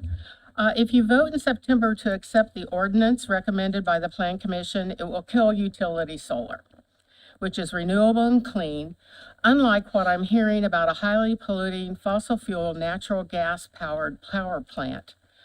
I bring this up because I've heard from too many different directions that this is under consideration for construction near Canpack and other industry in that part of the county. Note what is happening in Memphis, where 35 natural gas turbines are used to generate power. The city's residents have seen significant increases in smog forming, pollution, nitrogen oxides, and formaldehyde in their air. This is at the cost of local residents who are now at greater risk for cancer and lung diseases. In addition, natural gas powered plants can use a lot of water. And even if it's a closed loop water system is used for such a plant, toxic chemicals are needed to cool the water. I'm retired, but I was once a healthcare public relations practitioner for nearly 12 years, responsible for media relations at Ball Hospital and 2 other hospitals in the state. I can advise you as a PR practitioner that welcoming a polluting form of energy into our county and defeating utility solar sends a horrible message that we do not care about the well-being of our residents. And who wants to live and work where government officials choose to pollute versus trying to keep the air clean? The backlash to a highly polluting fossil fuel natural gas powered power plant will be much greater than the pushback you have received for utility solar. Ball State University shut down its coal plant in March 2014. We don't need to introduce a new polluting source of energy almost equal or worse to Ball State's old coal plant. It's time to move forward as county and city leaders did with the Ball brothers when they came to Muncie. Give a new industry to Delaware County a chance and trust that farmers who just happen to already manage more than 60% of the land in our county know what they're doing by putting solar on their land. Bring jobs to Delaware County's carpenters and electricians that pay $25 to $35 an hour. I also fear that if you don't support renewable energy, the state will act for us and take away home rule regarding renewable energy. Or electric companies will come in and, worse yet, declare eminent domain because they can to build power facilities. And this would be much worse for home rule and for farmers. Somehow, some way, you really need to bring the ordinance under moratorium back to life and change the setbacks from 500 to 250 feet. When you make it possible to have solar, utility solar in Delaware County, I will thank you. Please do what is best for Delaware County overall. We need utility solar. Thank you. Ryan Richards.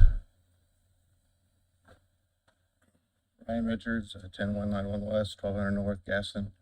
I'm just going to say some things I said at the last meeting, just with the ditches, as far as a lot of times you'll have the ditches. She said that they would be there to fix them, but what I want to know is a year, 2 years after they've gone, a lot of times you'll take those pylons, they drive them into the ground. If they hit an old ditch, sometimes it's not more than a foot under the ground, 18 inches into the ground, it cracks the tile, and then it may take a year or two before it actually breaks down, and then that starts backing up and plugging the ditch up, and therefore everything down from there starts flooding or starts staying wet, lose cropland.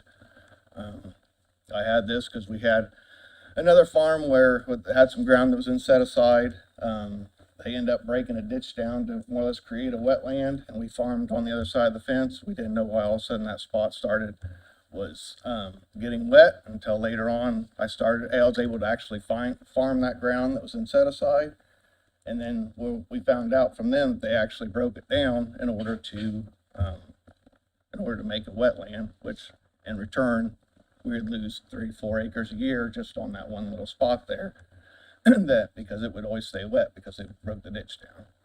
Then my only second thing is we started this years ago.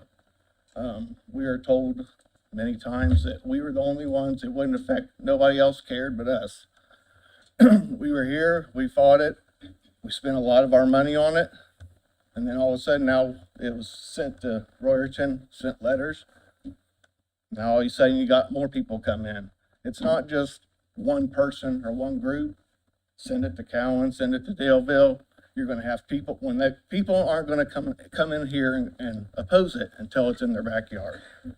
And that's all I wanna say is, once it's in your backyard, then they're going to show up, then they're going to be opposed to it. They don't want it. This is an industrial, this isn't out in farmland. They've made a farm, put farm on it so it could be zone farm. It's not a farm, it's an industrial solar. It's a big business. It doesn't belong in the country. It's hurting our business. It's drove up our cash rents because we got people that are going to be being paid by the solar company that they're getting extra money for this ground, then they're turning in and they're offering more cash rent to our landlords. It's dry. Also, they're coming in, buying up ground because they're getting money from the solar company.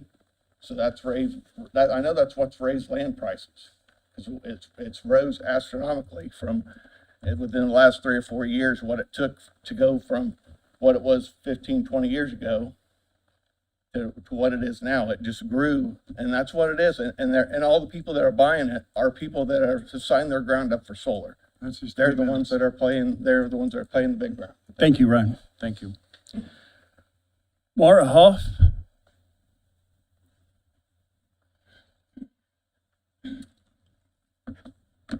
Good morning, Commissioners. Mara Hoff with Defer Varan, 400 South Walnut Street, Suite 200 here in Muncie. My comments this morning are specifically regarding the PVG language in the amended solar ordinance. Ideally, we would have had this stricken, but clearly as a principle, that has come back to you as something the county wants. If that remains an ordinance, though, there are a lot of inconsistencies in that section that we would Really appreciate having cleared up. As I'm sure you know, lawyers do not like inconsistencies. We'd like to be able to tell our client what the expectation is. First and foremost, paragraph 1 of the PVG sets a half-mile radius and states the PVG is only valid for 12 months.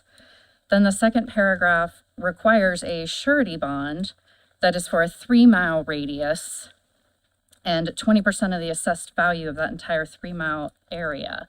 Now, whether that's a copy and paste from other ordinances that were used as examples, I don't know, but it is inconsistent, and it would really help if that was clarified.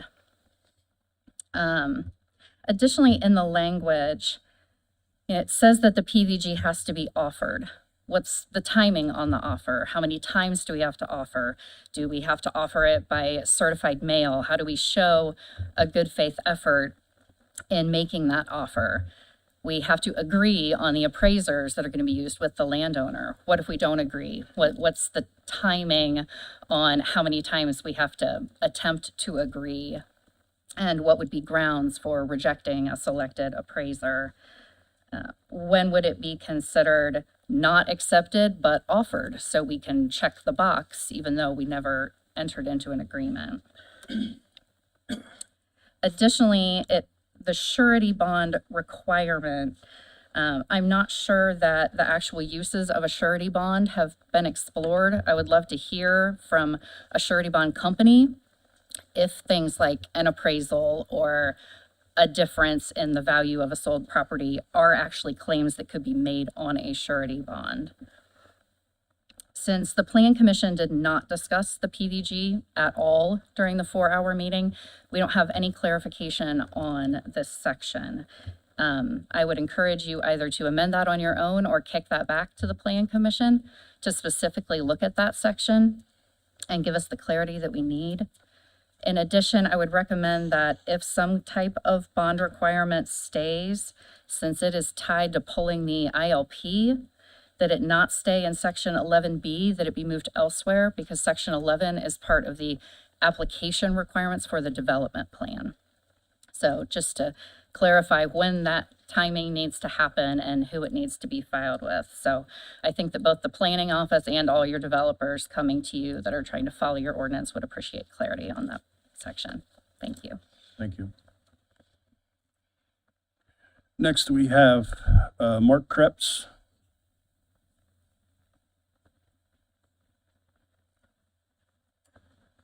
Hi, my name is Mark Krebs, and I've lived in Delaware County for most of my life. Been a property owner for 45 years. I live at 1611 North Tillotson Avenue here in Muncie. And I love history. I love Delaware County. I've done a lot of things to help in the past. I was a grants writer for the Parks Department, and on a project raised $60,000 for a special project because they needed the funds, and was glad to be a public servant and was not paid for that. The Hill Cabin is of a concern of mine. In 1926, the Hill Cabin was moved to the fairgrounds, and since that time, almost 100 years, no one has understood clearly who owns that cabin. And as far as finding funding to keep it maintained has been in question.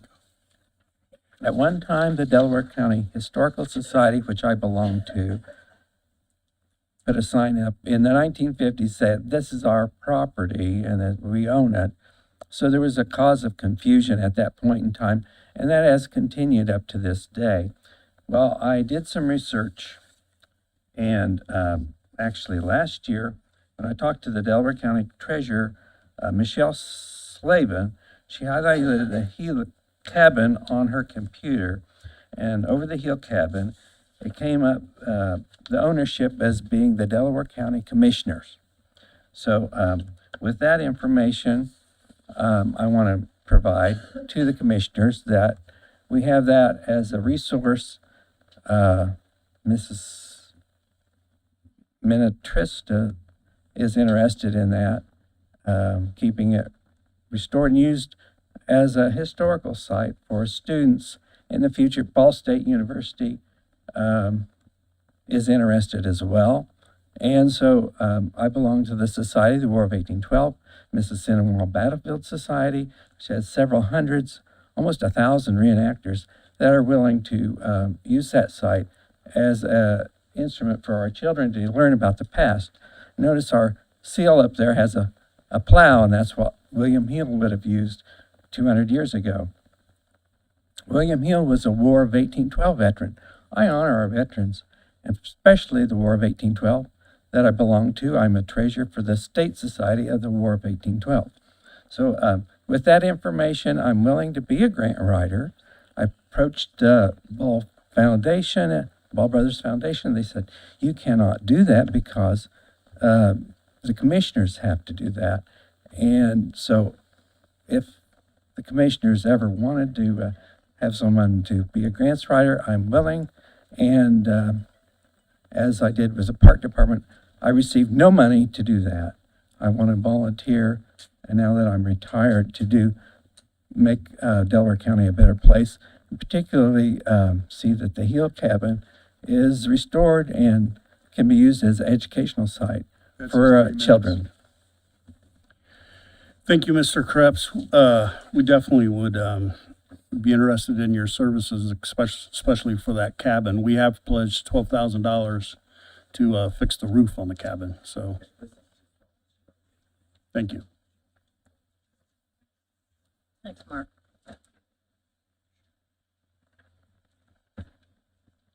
Next, we have Mike Johnson.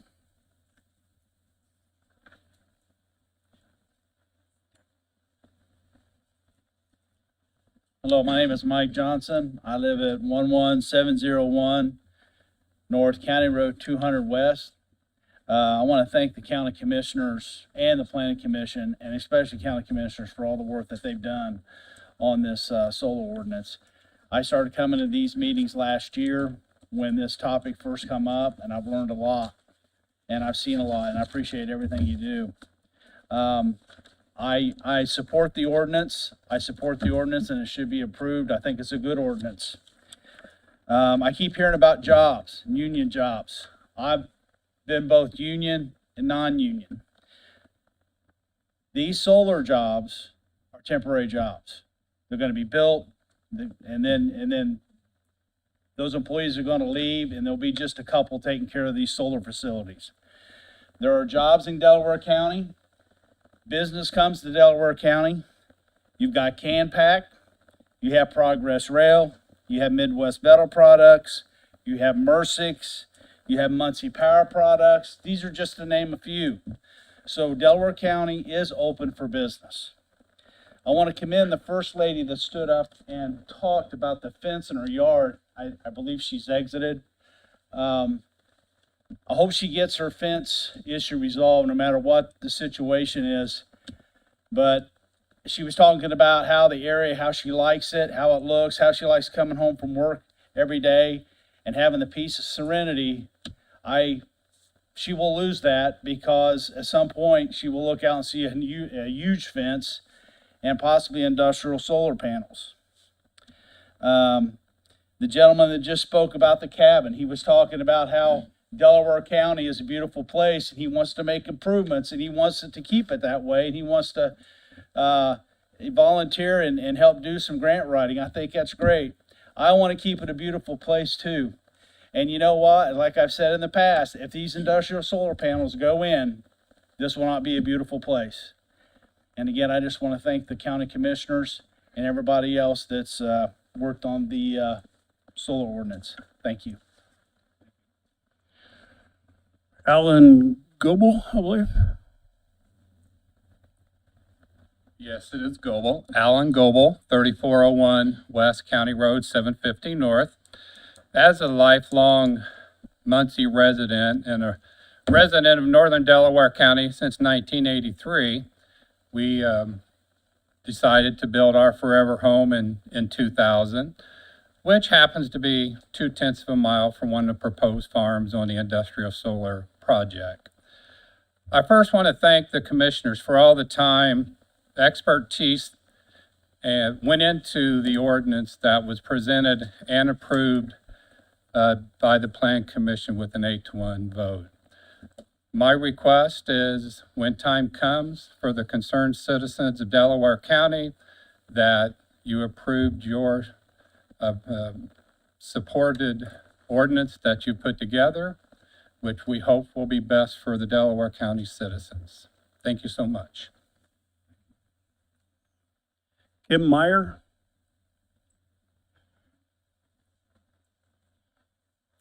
Good morning. My name is Kim Riggin Meyer. I have resided in Delaware County my whole life, with the exception of college days at Purdue. I currently live at 1130 West Royerton Road. Hearing my address, you would not think that I live directly next to the proposed Royerton Solar Project, but I do. My husband and I have had many concerns from the start about what was facing us in our beautiful, almost 7-acre homestead. Fortunately, we found ourselves not alone. Not alone. This past year, I have been associated with some amazing people in the Royerton community and surrounding townships as well that have great knowledge, have found outstanding facts backing reasons for our concerns, and that have like-minded feelings about industrial solar on farmland in our area. Most of us are not against solar, but are against the placement location of the sites. On behalf of those affected by the Royerton Solar Project and the concerned citizens and residents of Delaware County, I would like to sincerely thank you, commissioners, for your recent decision regarding the proposed solar ordinance. Although not perfect, the changes made in the amendments to the ordinance were critical in protecting our rural landscape and ensuring all voices were heard. The community is so very grateful that you listened to the constituents concerned about the potential negative impacts of these industrial solar projects, including the loss of agricultural land, impact on property values, disruption during construction, setbacks, environmental risks, etc. Your actions demonstrated a commitment to protecting the best interests of the community. Your leadership and willingness to stand with the people you represent are appreciated. Thank you. Thank you. Charles Lancaster.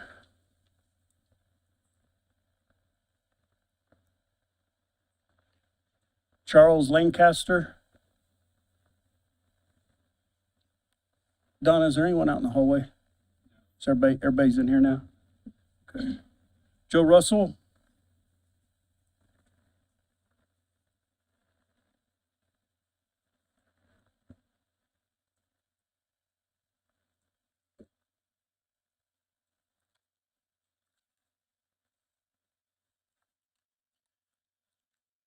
Joe Russell, 3501 East, 700 North, Eaton, Indiana.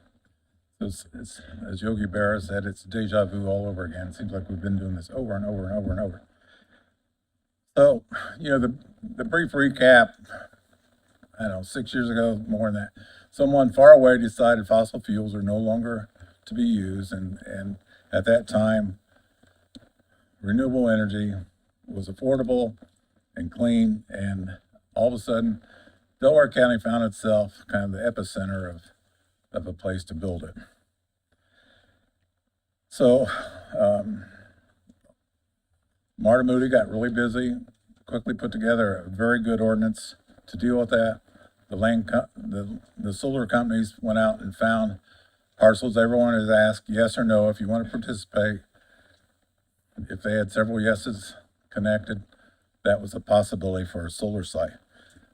There were 4 solar sites identified under the original proposal that were agreed by, even Commissioner Henry and Commissioner Reagan were on that, on the commission board at that time. But those 4 proceeded forward.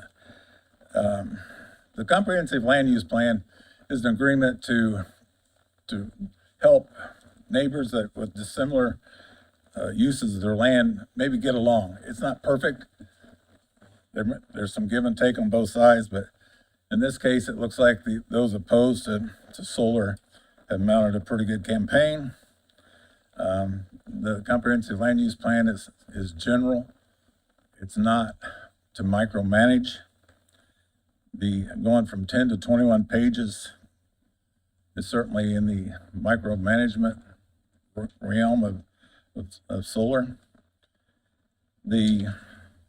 I've talked to maybe 5 or 6 solar companies, all agree that things like the increased setbacks, the property value guarantee, and other things are project killers.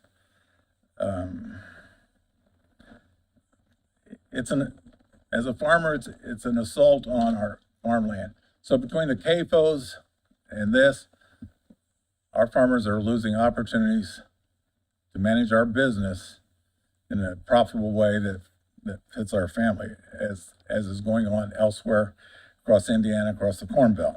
So I feel like I'm at a disadvantage on that. I think it could be the first employees of solar are lawyers, both fighting it on behalf of the solar companies, challenging the county, and the county defending the lawsuit. The best way to put those lawyers out of a job would be if you put the 4 original companies that were signed up under MARTA's plan, keep those under MARTA's plan, agreed to by 2 of our commissioners, that would resolve a lot of issues. If you want to tweak the amendment and go forward, the 5th, 6th, any that might come, which I think would be doubtful, can abide by the new rules. That's his 3 minutes. Thank you, Joe. You're welcome. Thank you. Linda Hanson.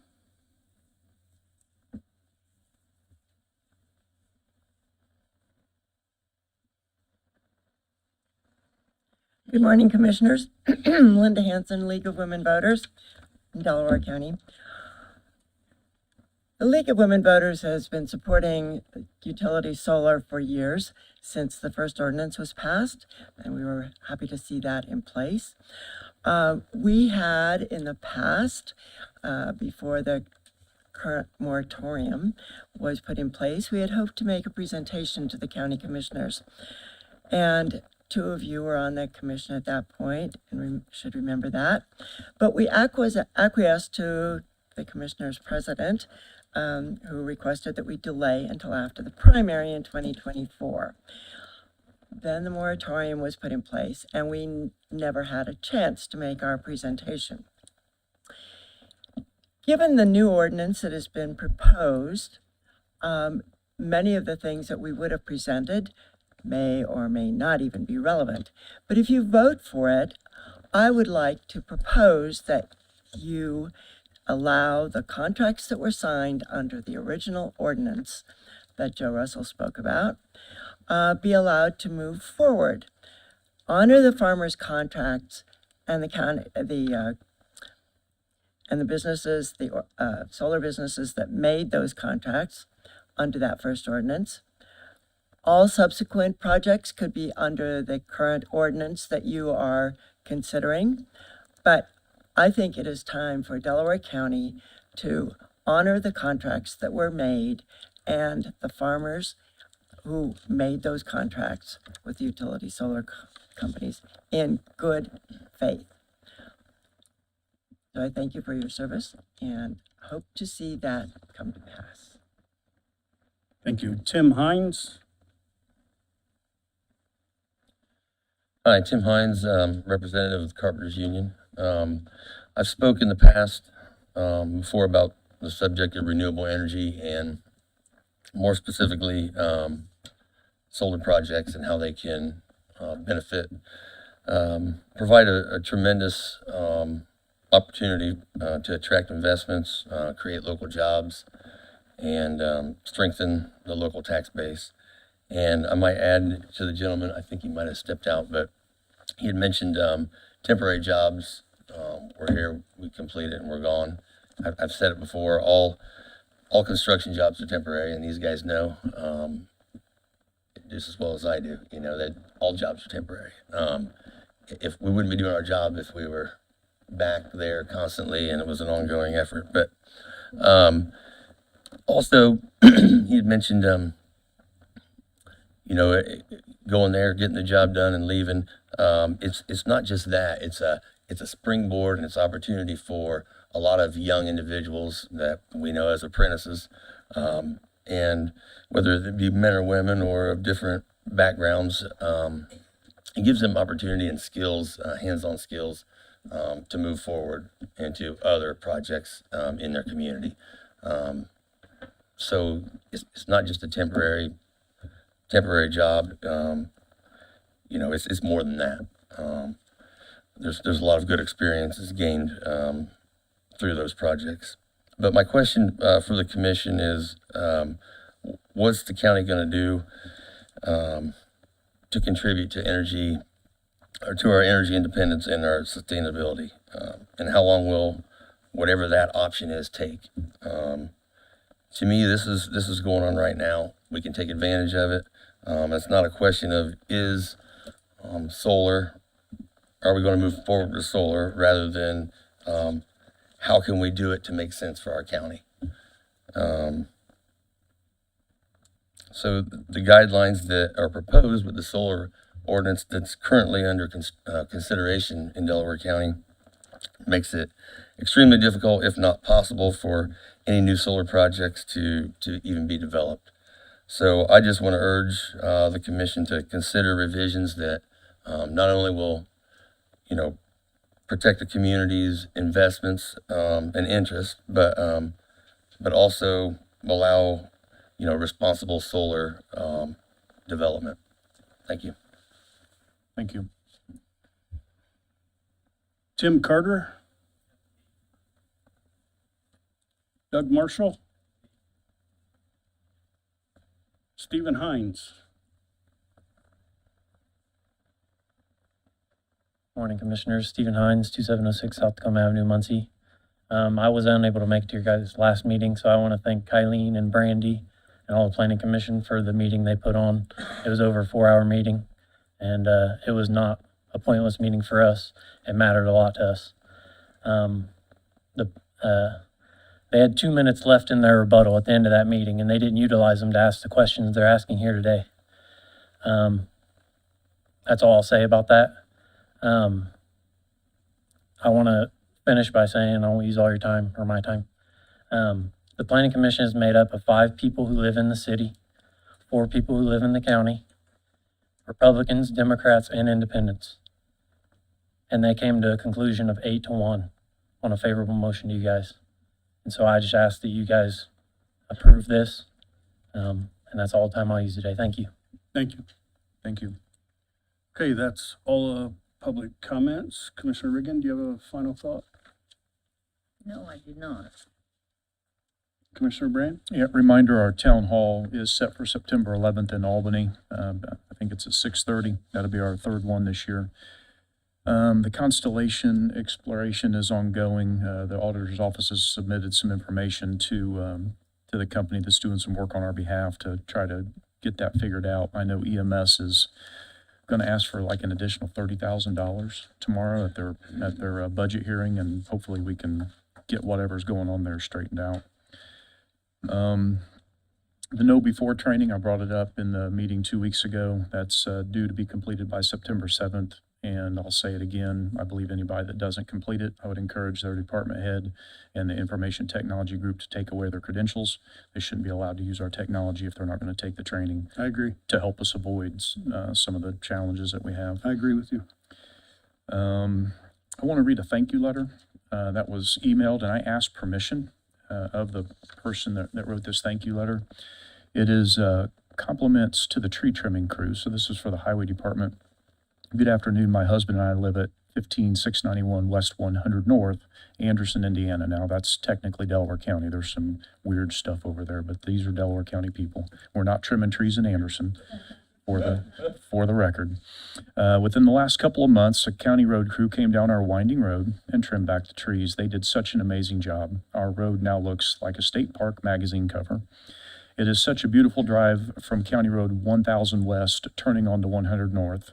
Now, we've lived here 40 years, and I don't think it has ever looked as nice or this wide open. We also had some tornado damage in the area back in April, lots of broken tree limbs and debris that had been somewhat cleared and pushed back to the edges of the road after the storm. The crew cleared out a great deal of it. It sure opened the road up. Thank you so much for making our road a priority and for sending out a crew with such attention to detail. John and Hope Newby. That it? John, I want you to take a look at the solar ordinance, the, property value guarantee section. And let's make sure if we have to add some language to clean that up a little bit, so people have a better understanding of that, I would like to do that. Okay. Okay. Do that.